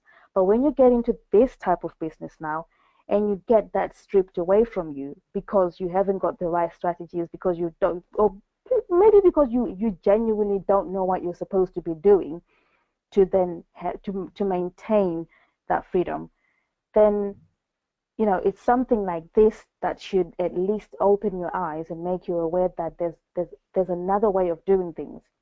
It doesn't start and end with the OTAs. It really doesn't. No, You and it can, shouldn't. and it shouldn't. You can use those OTAs to bring you the customers, the guests that you want, and then you can retain them on an ongoing basis.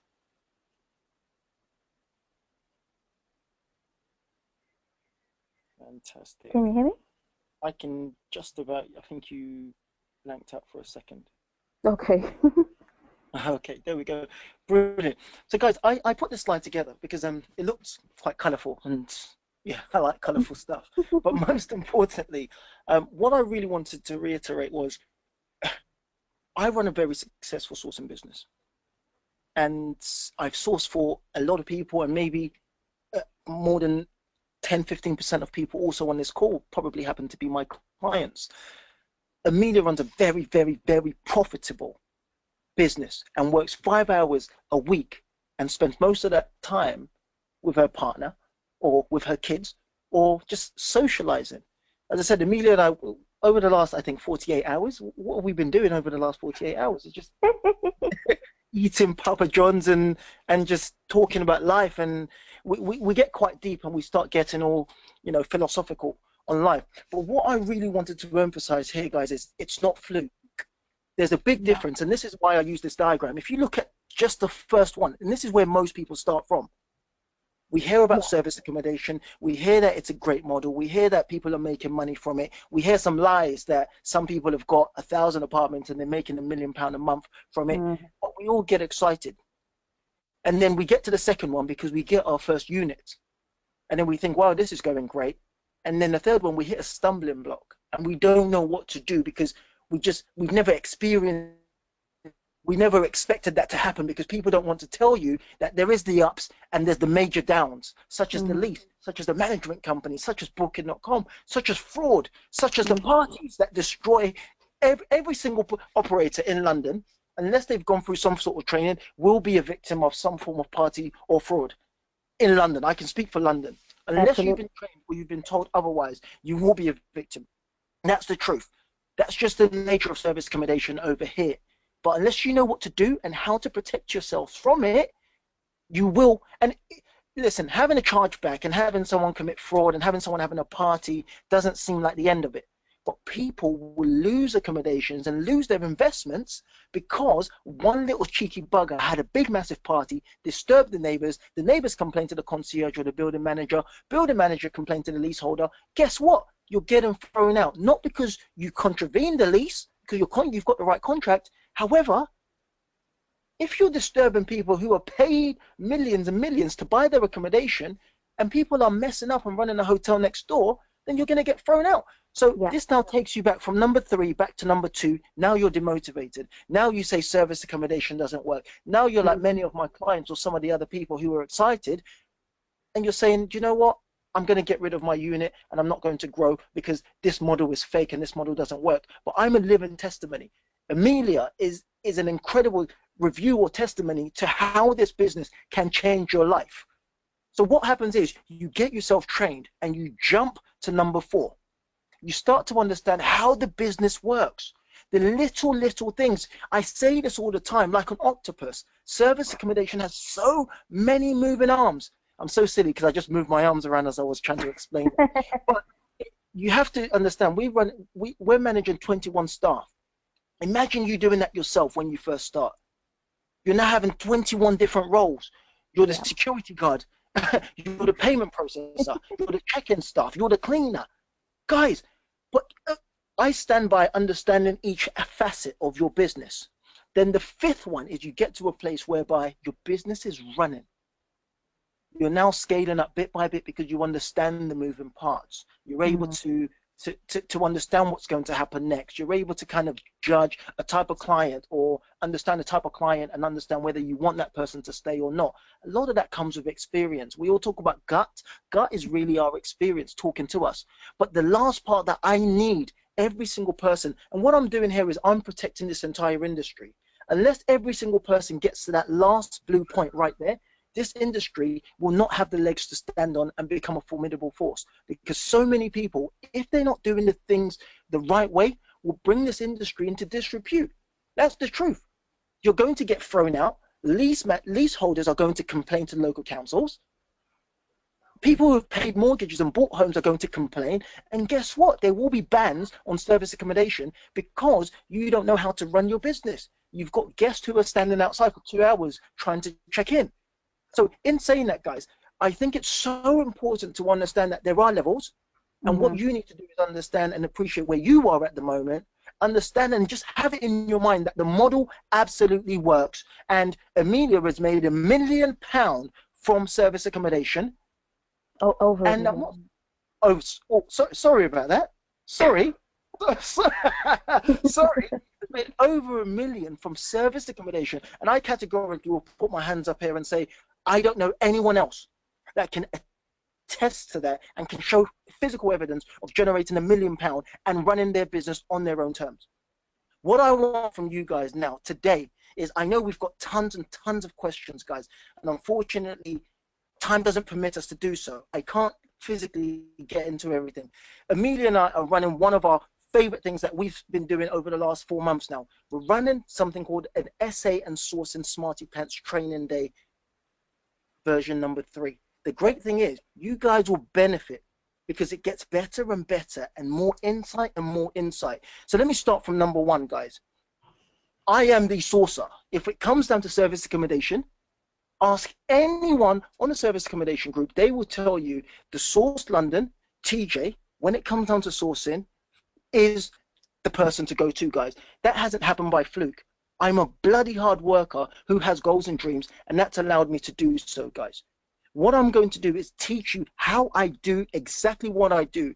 I'm not guaranteeing you're going to make £300,000 in a year. I'm not guaranteeing that you're going to make £1 million in 2 years, which is my goal to do.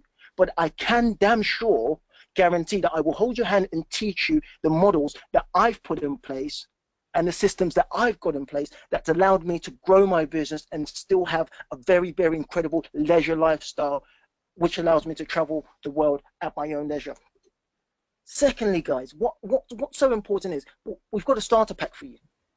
So you're going to learn how to set up your service accommodation from A to Z. We're talking about what to do with regards to check-ins, how to make sure this person's not a fraudulent booker, how to cancel a booking.com booking without having to pay their penalties, how to make sure that you've got the management on side, what we do, how we do it, cleaning, check-ins. Guys, these are the small little things that cause people to drop out of the race because they can't get a hold of it. Do you buy linen? Do you rent linen? Do you hire someone full-time? Do you employ your cleaner? Or do you use a cleaning agency? Or do you use a company like Hassel and Handy and those? Something that we did on the last training course, and we've got so many back on this, is one thing that I love the most. We call it pitch the agent. So we bring in one of my agents that I've done so many deals with, and you will get the chance to pitch that agent your rent-to-rent pitch or your service accommodation pitch.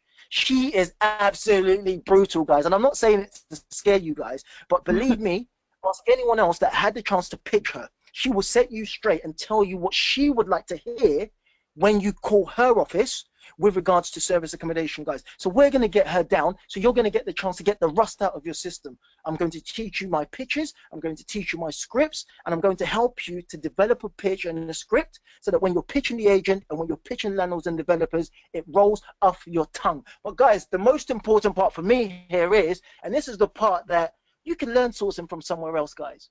Yes, I think I'm the best, and I think I've probably achieved so much. But the fact is, there are a bunch of people that are available to teach you how to source. You could go on another training course and learn how to start up your service accommodation, and you could pitch an agent somewhere else. But on this course, you will not get the chance to learn run Facebook ads from anyone else who's actually doing this themselves and who's generating millions from running and doing things, going against the grain, guys. I guarantee only a handful of people on this call, on this webinar, have heard that you could actually generate a significant income by using Facebook, guys. We've just heard Emilia talk about how 800,000 out of £1 million was made through direct bookings. So we're going to show you how to generate direct bookings through emails, through retargeting. We're going to spend the entire day talking about how to use this giant, this beast called Facebook to grow your business. Guys, I want to say this thing as well. If you're on this call just for property, then you're still in the right place. Whether it's service accommodation, whether it's rent to rent, running ads. I run ads to landlords and agents. Guys, I sit down and I run ads to investors and they come to me. I don't run around with a yellow board. I don't hang out in the middle of the night and tie a yellow board and hope someone calls me. I market directly to them, guys. That's how it should be. Don't live on just booking.com and Airbnb. So after that, guys, after you learn how to take your own business into your own hands, we're going to talk about exploiting the OTAs, how to exploit booking.com, how to exploit Airbnb and get those having to pay their commissions. Those commissions can be a nightmare, and those commissions can single-handedly destroy your business by the time you plan to scale up. If your goal, guys, is just to have one apartment, then I advise you not to book yourself. That's the truth. If your goal is to come to a level where you've got 10 or more, 10 or more, and you really say, look, you know what, I've got one at the moment, but I'd like to have 10. My goal is to generate a significant income so I don't have to go back to work in the next few months, guys. This is where you need to be. I'm a full-time property person. Emilia's a full-time property person. Guys, we're going to show you how we've done that and what we do. And the most important thing is, guys, so many people have stock websites. These are called stock websites. You get them free when you sign up to a channel manager or when you sign up to some sort of subscription. These websites don't do anything for you because your website has to be created. It needs to be responsive. There are 5 things that an SA website needs to have. And we're going to teach you and show you how to do those things, how to generate direct booking by having the right type of website. Guys, how many of you on here, you might as well write in, how many of you on here have had one booking through your website since you've been doing service accommodation? I can guarantee it's probably only about maybe one person out of what, 200 and people, yeah, 290, one person maybe. Guys, we're going to go through this entire thing, sourcing, setting up your service accommodation from A to Z.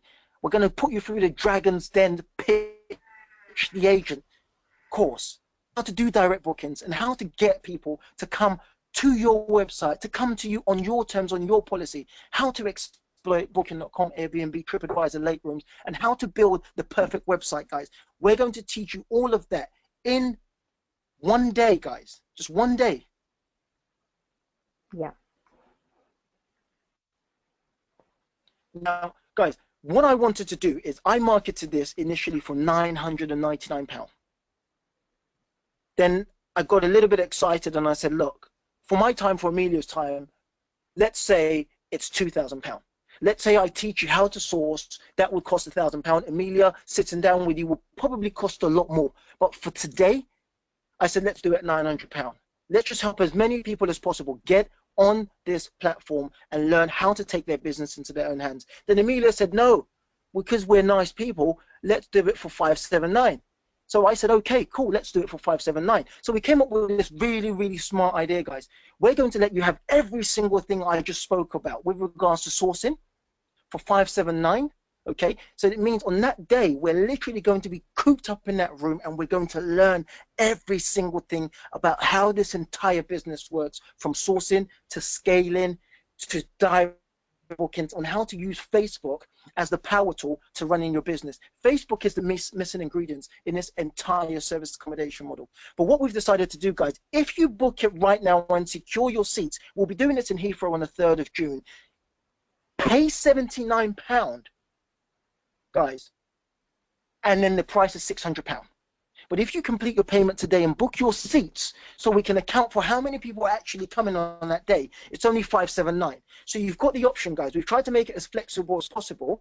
You can pay a deposit of £79, and then that's going to be £600 in 14 days. So you'll be paying a total of £679 to get all of that. In my opinion, and I'm sure in your opinion, it's worth a lot more than that, guys. But what I want you to do is just take some time out, do your bookings, reserve your seats on that course, because I guarantee it's going to fill out, just like our last ones as well, guys. £579 today, and you will learn how to build your service accommodation business like a champion. You will learn how to source like a champion. I'll be giving away contracts. I'll be giving away, the systems that I used to generate my business £20,000 a month.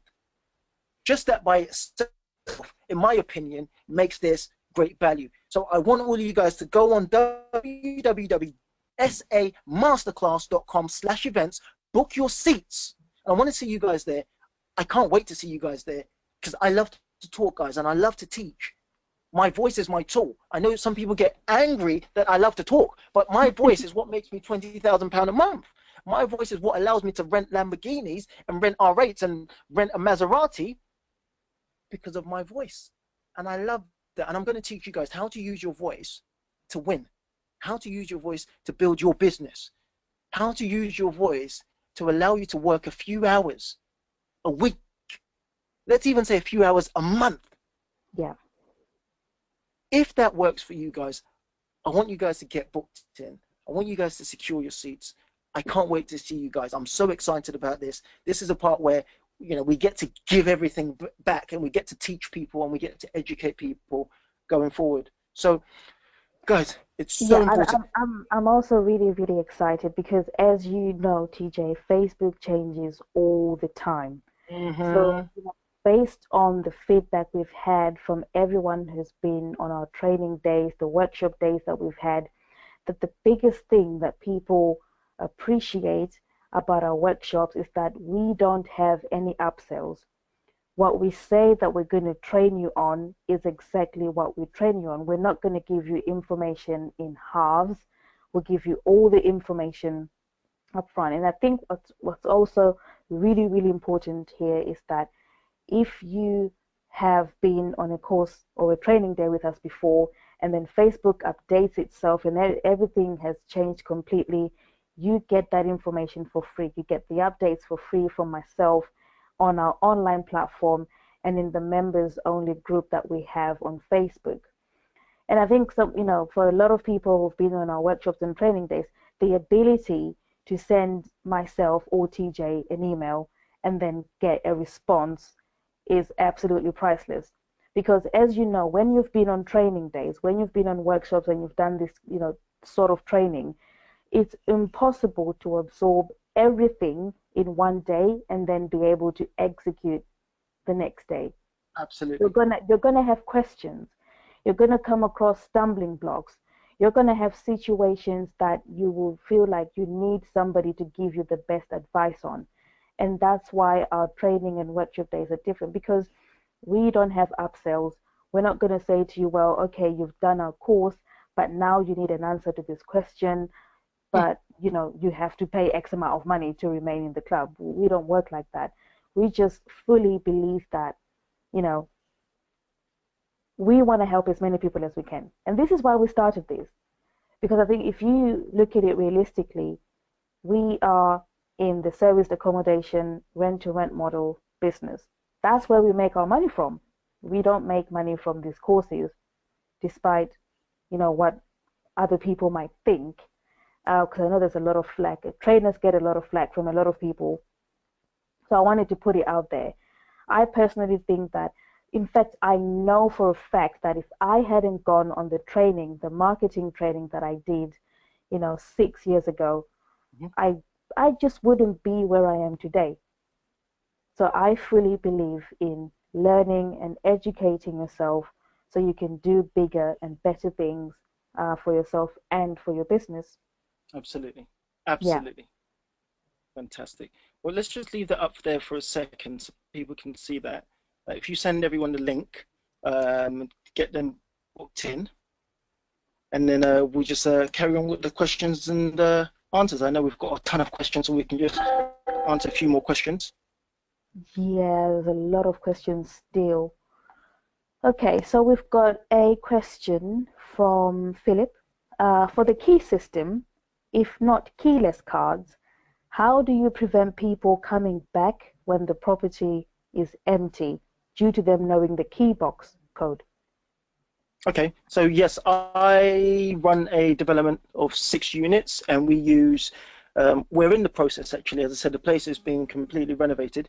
We're in the process of changing to, I think, these electronic Yale ones, but I've been key locks for about a year and a bit now.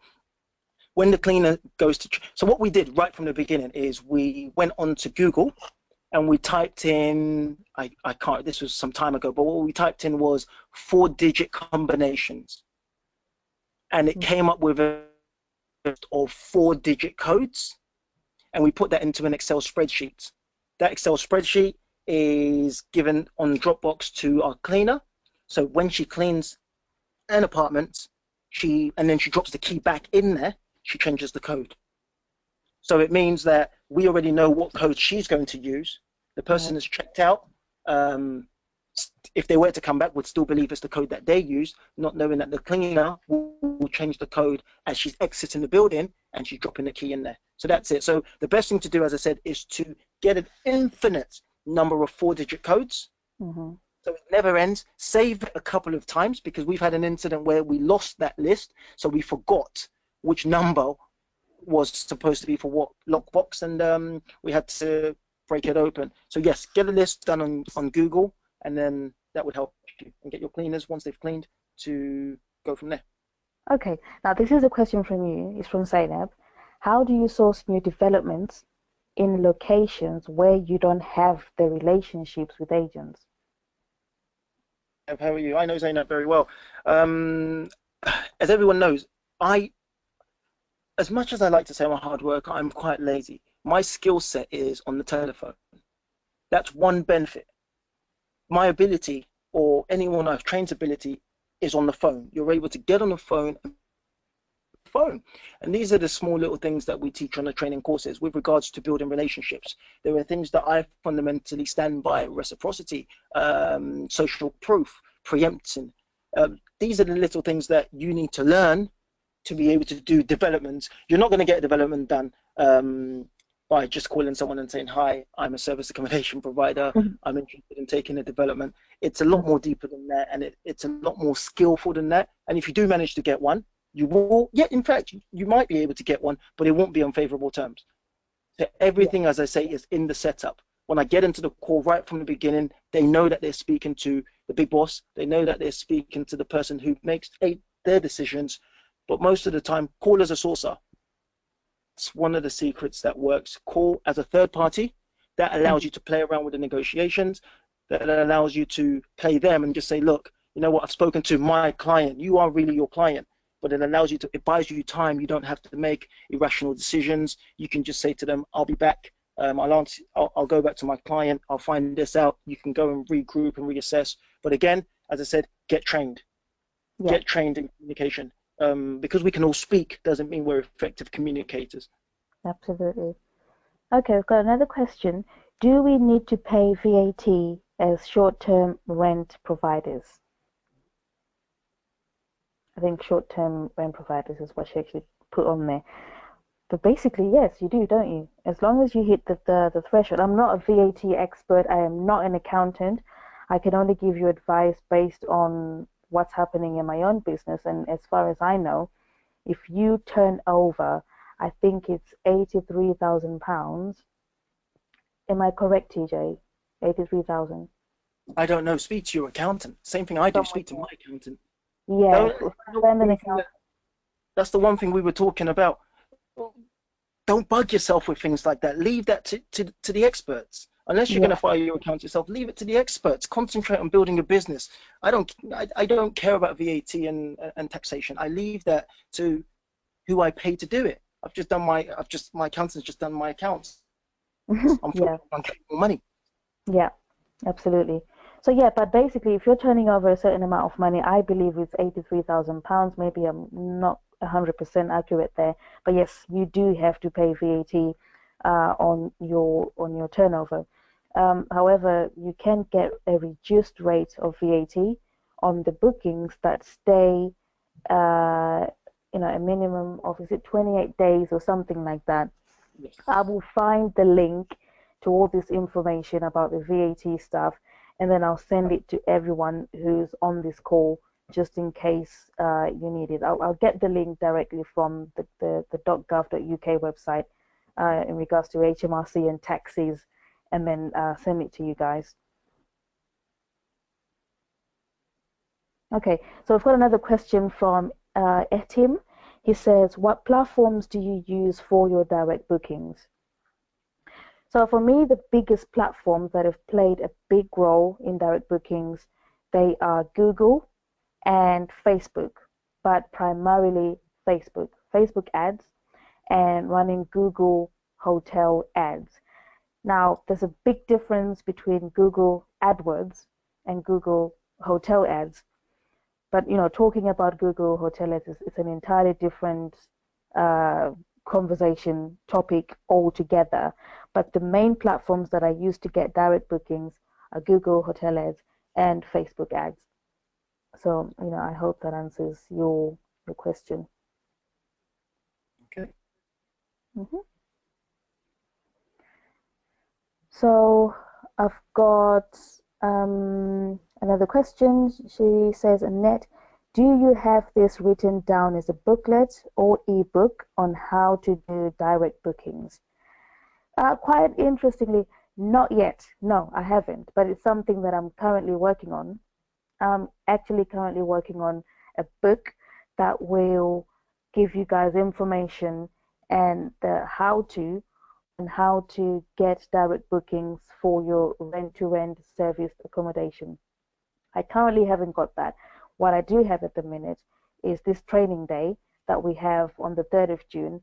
And after that, you will have an online platform that you can log into for free, that you will have access to what we've spoken about on the training day. So you don't have to cram everything on the training day, because you have access to an online version of the practical side of creating Facebook ads to get direct bookings. Okay. So, okay, I've got another question. Um, so there's a question, are we going to learn about how Emilia does her marketing step by step? So with the online platform, there's going to be an overview of what I do. In terms of Facebook ads, there would definitely be it's a step-by-step process that you have available on the online platform. On the training day itself, I'll be teaching you guys on the principles of online marketing, obviously, especially Facebook ads, because that's what works for me. It works and it returns. Um, I see high returns on that.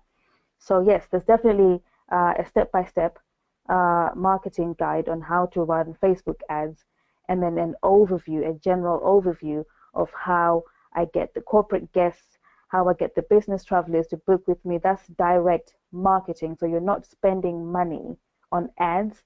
You're actually just using the tools that you have within yourself and your apartments to market to guests who are coming to stay with you, and to attract more guests to come and stay with you as well. So all those things will be available on the online platform. But on the training day, what you will have is the step-by-step on how to do your Facebook ads um, to get direct bookings.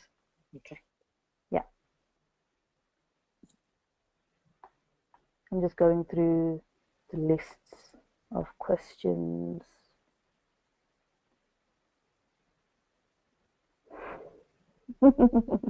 There's a comment from a guy called Dave. He goes, "What was the marketing training 6 years ago?" And his guest that is Dr. Frank Kern, chief scientist at NASA No. and I attorney love at that. law. I know it's quite funny. Obviously, this guy is well acquainted with Frank Kern, Yeah. but no, it wasn't with Frank Kern. It was with the big boss, who's Dan Kennedy. That's the guy I went and saw in America, and I spent a few days with. So yeah, it helped me out quite a lot. But Frank Kern is quite good as well. Okay, another question from Annette. What if you don't live near your property? You would have to get someone to manage it, which would take the costs lower. Maybe she meant to say higher. No, lower. Well, your returns, yeah, your returns will be lower. Yeah, I understand what she's saying. Well, it Yes. depends. Depends how you structure your agreement. Maybe you could look at a way of, if you've got someone that lives nearby your property, you could JV with them. Mm-hmm. Um, you could company. You could you could find someone on Gumtree. It really depends on what type of business you want to build and how you want to scale your business. But again, you have to bear that in mind. Amelia lives what 100 miles away Yeah, 100 from miles. her Yeah. from her units. Mm-hmm. So these are things that you definitely can learn. These are things that you can understand. But a lot of it comes with confidence, and that's one thing that I know we will be able to instill in you on that Yeah. training day or through our mentorship. It's confidence. The Mm-hmm. business is there. People are making money. People are changing their lives. You just need the confidence. A lot of people are looking for excuses, and unfortunately, there are no more excuses, because I know people who have been floating around me for 6 months saying they want to get into service accommodation. But in that same 6 months, I know people who have got 10 apartments and 20 apartments, and they're doing great. Don't let the opportunity miss you by. Um, I want to see you guys. Thank you very much for all the people that have booked onto the course already. It's incredible. I've got it on my phone, so I just keep seeing names coming up. So that's exciting because it means I get to talk on the 3rd of June. But at the same time, guys, I want to see all of you guys on there. I'm very confident one of the reasons you came on this webinar is to learn from two people who are actually, involved in service accommodation and involved in sourcing. And the fact is, you guys will learn lots. You guys will change the way you see the business, the way you see yourselves, the way you see, you know, the results that you can create for your family. And that's what we're here to do, guys. So I want you guys to get booked on. If there's any doubts in your mind, squash those doubts, guys. Just get booked on a training course and let's help you change your life and help you change your situation. Okay, I've got a recurring question. It's been asked by four different people, and it's they can't make the training on the 3rd, so they want to find out if we run any mentorship programs. Mm-hmm. Yes, Which we do. If you send me an email with your name and your details, I will send you over. So Emilia and I run a joint mentorship, guys. This is something you wouldn't get anywhere else. Two big hitters, and this is what our client called us the other day. The two power duos. Shout out to Ty. We run a joint mentorship where we will both hold your hand through service accommodation and through sourcing. We will literally hold your hand and get you from A to Z. Mentorship is completely different from a training course. This is where I will physically give you a kick in the backside to make sure you achieve your results. And many of us need it. Many of us need someone to give us that push and that step and that guidance and support. And that's the mentorship that we run. And, I'm excited. And we will be seeing some great results from it. And yes, we run a mentorship, and it will be an incredible pleasure to have some of you guys. Obviously, there is an application process. I just don't want to work with people who are not serious because it's a waste of your time and my time and a waste of my energy. Yeah. But if you are serious, drop me an email at info@thesourcelondon.co.uk tonight, and we'll be able to get back to you with regards to the mentorship and how we can change your life. I'm confident of that. That I can guarantee. Okay. So, we've been on this call since 7 o'clock, and I'm aware that people have lives to live. They don't want to listen to us all night. And I can only apologize because we've had so many questions coming in, but what I've tried to do is to, answer the most recurring questions, the questions that are the same, so sort of like the same question, but coming from 3 or 4 different people. So we can try and help as many people as we can. Now, obviously, we don't do these Q&A webinars a lot because they're reserved for our members in our membership group.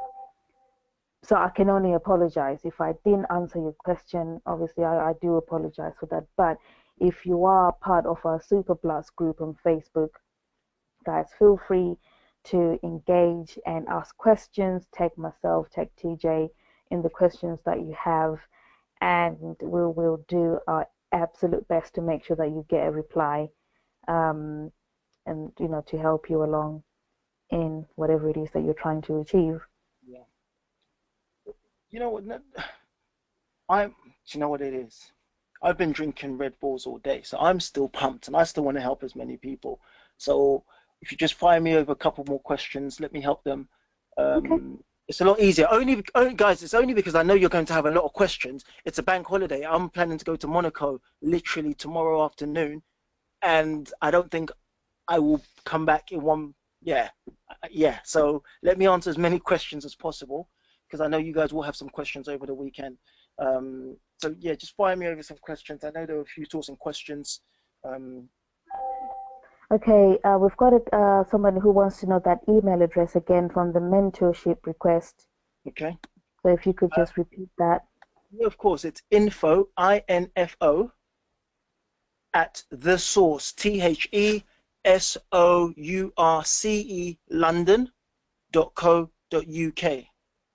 info at the source.co, info at the sourcelondon.co.uk. Fire me over an email today so I can at least schedule it, so I'll schedule a response for the time I get back from Monaco. But yeah, send me an email so I know that it's something that you're serious about doing. The mentorship is a completely different beast, guys. It's a completely different ball game. This is literally where you will be forced. When I say forced, you will be forced to take action. Mm. Whether it's not one of those that you're going to come there and have a choice, you will be forced to change your life. And I only wish I had someone when I started my journey that would literally drag me and say, listen, you know what? You need to do this. And that's how I operate, guys. It might come Yeah. across as aggressive as passion. I need to physically make sure you achieve those results because it bears on me. It's a result for me. But what I want to do is don't come on a mentorship if you haven't had training. I'm sorry to say. Is that wrong, Emilia, or what? If you haven't been trained, you come on a mentorship, It's going to be intense. it's going to be intense, yes. Yeah. And a mentorship is not where you get trained. It's for people who say, you know what, I'm ready. I'm literally ready to go from level one to where Emilia is right now. And if it's for sourcing, I'm ready to go from where TJ was to where TJ is right now. Yeah. I fundamentally believe in steps. Don't try and make your first £10,000 if you've never generated your first £1,000. Any serious business person will categorically tell you that it's not possible. It's just the way the universe was designed. You cannot jump hoops. You have to go through them. So I want to see you guys on the 3rd. I want to train you guys up on sourcing and give you the fundamentals and the foundations. And then I want to build you guys up into sourcing machines. The thing Well, I've is, got a question for you. Sorry, I've got a question for you. yay. What kind of contract do you use for your essay? Common law, tenancy agreement, or AST? Interesting. What's the name of that person? Fabs. Fabs. Hi, Fabs. How are you? Hope you're well. I use a series of contracts. It depends on the deal. It depends on who. We've used common law agreements. We've used ASTs before, guys. I'm not. People look for excuses, guys. We look for ASTs. Yes, ASTs are not the greatest things in the world, but when I first started, I wanted to get a deal over the line. I heard there was a lot of money to be made.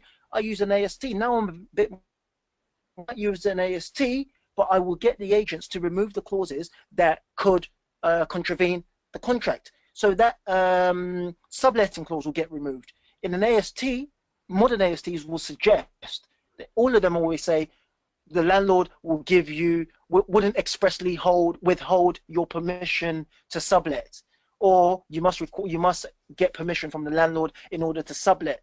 Well, it says it all there. Then you can sublet as long as the landlord gives you an addendum or the landlord gives you express permission. We've had 4 deals that were about to go through. The agent got excited and I said, whoa, whoa, whoa. We need letters from those 4 different landlords categorically stating that I can sublet this apartment. This apartment is going to be used for this specific reason, so on, so and so. But guys, again, it comes down to it. If it's all in a setup. If you don't build up the agent, if they don't think you're credible, they're not going to ask you this question. And this is why it's important to know the type of contracts you're going to be signing before you get to the deal stage, because the agent will pull out at the last minute. If you start saying at the end, oh, well, I don't want to use this and I want to use this contract, they'll tell you to shut up. Let's say Mm. get lost. Don't waste my time. Agents want an easy life. Your job as a sourcer is to give him an easier life. And that's what I'm able to do. I can promise to make their life a lot easier. And that's it. Okay. So, sorry, to answer your question, sorry, ASTs, they're not the best, but you can use an AST. Don't quote me on that because there are a ton of other contracts. We've used licensing agreements, common law, and NHAs, non-housing act agreements. Yeah, I think it's important to know that everyone who comes on the training day will get a copy template of the Absolutely. license to occupies that we use with agents that they're just happy to sign because they Yes. cover everything. I've got a question, and this is specifically for you, TJ. Would you source for me until I get the hang of it? I can't say no to that question because again, technically what you're saying is you're happy to pay me. Great. I'm happy. I make more money. But at the same time, I would rather hold your hand and teach you how to source. That's the truth. Yeah. That's where my passion is. I have systems in place now. As I said, I work 5 hours, which is me checking my emails for deals that have come through. So my passion now is in teaching and educating and teaching people how to do it because I get deals that come in every single day and I have an automated system that sends it out to my clients. So what am I really doing now? I've got to a stage that I know how to get clients. I know how to get deals. I jump on the phone when I'm doing a bigger deal or when my staff is messing up on a deal, I step in and I help out. Or if it's a bigger deal and I just want to feel like I'm still the best, I jump in and I do it. But Mm. yes, of course I can. Yeah, of course I can. Of course I can. Okay, I'm happy for you. cool. I've got another question. It says, um, what do you think about operating essays that accommodate large groups like stag and hen parties? I I think mean, it's a I've fantastic got mine idea. on. I was actually going to say that. I was actually going to say that if I had the right property, then I would be doing hen parties and stag do's and all these Yeah. things all day long. But Who asked that unfortunately, question? it's Eric. How you doing, buddy? You all right? I know you can't. I know you can't reply, but yeah. Yeah. So yeah, it's an absolutely brilliant idea, but obviously be very, very careful. Be considerate about your Yes. neighbors if you have neighbors, because they're the ones that would obviously be having to deal with the noise that comes with these stag parties and stuff like that. But it's a brilliant idea because all it means is that you've niched it down to a specific group. And let's be honest, when people are looking for our type of accommodation, especially service apartments where they sleep 5 or 6 people, they tend to want to have parties. So Yep. if they are aware that you allow parties, you're more than happy to have them, then you're going to get a really good share of that market because nobody else wants them. But No one obviously, wants them. yeah, no one wants them because of the drama that they bring. But if you have the right property in the right place, then yeah, go for it. Yeah. I think you Yeah. just need to make sure you've got the things in place. Make sure you've got the systems in place, such as how to make sure it's not fraud. What we have over here in London and most of the major cities are little gangster boys going around booking serviced accommodation with stolen credit cards. It's a long, I could get into a story, but it's just long. Just make sure you're able to verify the guest. And if you are going to go down that route, you might want to put on your policy that you want the ID of every single person in there and take a very large deposit. If you're attracting 20 people, then there's no reason why they can't afford to pay a large deposit. So make Mm. sure you're covered in all angles in terms of your neighbors know what's going on, your building manager know what's going on, and you've got the place. Do you know what? I've got a security staff. So he goes around every single weekend and just walks around the units. And if he hears any piece of noise, we'll get a text message and we'll say, yeah, go in there. And they'll go in there. And that's what limits parties. And when people start parties, we at least know and we can stop it before it reaches the neighbors. So you might want to consider something like that, Eric. All right? Yeah. Okay, so we've got another question. How do you get landlords to change their mortgage lender to an SA provider? Because obviously the last thing you want is the lender to say that they don't support this. So how do you get a lender to change Repeat that their question. mortgage lender? How do you get a landlord to change their mortgage lender? Yeah, to a lender that say accepts SA providers. Well, do you know what? There isn't a specific answer to that. And I'm not going to say, oh, it's in the relationship, although I fundamentally believe it is. But I want to try and give you a more credible answer. Find out what his real desire is. It's extremely difficult to get a landlord to change. You think about it. Every single deal, whether you're selling baked beans, whether you're selling chicken and chips, whoever's buying it, the reason they're buying anything is ease. If you make my life significantly harder, I'm just going to pull out. If I have to call my mortgage provider and talk to them about changing this and they say this and they say that, then it's hassle. So find out what his real desire is and give that to him. Now, a lot of people don't want to pay more money for service accommodation. A lot of people say, well, no, I want 50% off. And that's great if you can get it. It's great if you can get it. I'm able to, not 50%. No one's ever got 50%. If you have, then you should be training me. But, if you can get a significant amount off, then that's great. But you also have to make sure that if you want landlords and agents and developers to do what you want, there has to be an equal exchange. You have to give them something that they desire, which might mean you're contributing. If you're talking about mortgages and you want them to change your provider, I would probably say something along the lines of, I might give you a 2% increase on the rent that you want. That's already after I've negotiated it. So I make them feel better and I say, listen, you know what? I negotiated you down by £100 per month. Let me give you back another 2%. That would help you pay off your mortgage a lot quicker. Just whatever it is, guys. Just make sure that there's an equal exchange and make sure everyone benefits. Okay, it's cool. Cool. Guys, thank you very, very, very, very, very, very much. It's been another webinar by TJ and Emilia. Yeah, sorry, the Red Bull's wearing out now. But Yeah. listen, guys, I hope you guys have.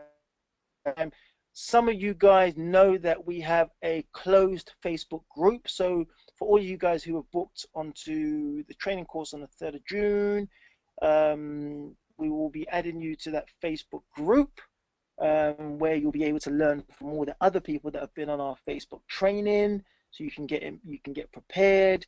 You can just learn what other people are learning as well. And guys, make sure, as I said, that £79 booking is available, I think, until tomorrow.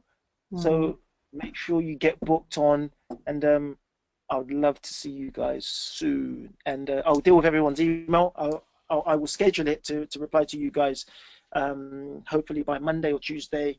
And have a fantastic weekend. Thank you very much. Okay, brilliant. Thank you guys for attending. So I guess we'll see you in the group and quite a few of you on the training day on Saturday, the 3rd of June at Heathrow. Yay. Yeah. Okay, so we're going to sign off. Thank you very much. Bye bye. Bye. And I've got to figure out how to end this. I knew we were going to have this issue. We're going to be stuck here for another 10 hours. You don't even press cancel, woman. Okay, got it. Oh, you got it. Yay. No, wait, not really. Yeah, okay. I think I've got it.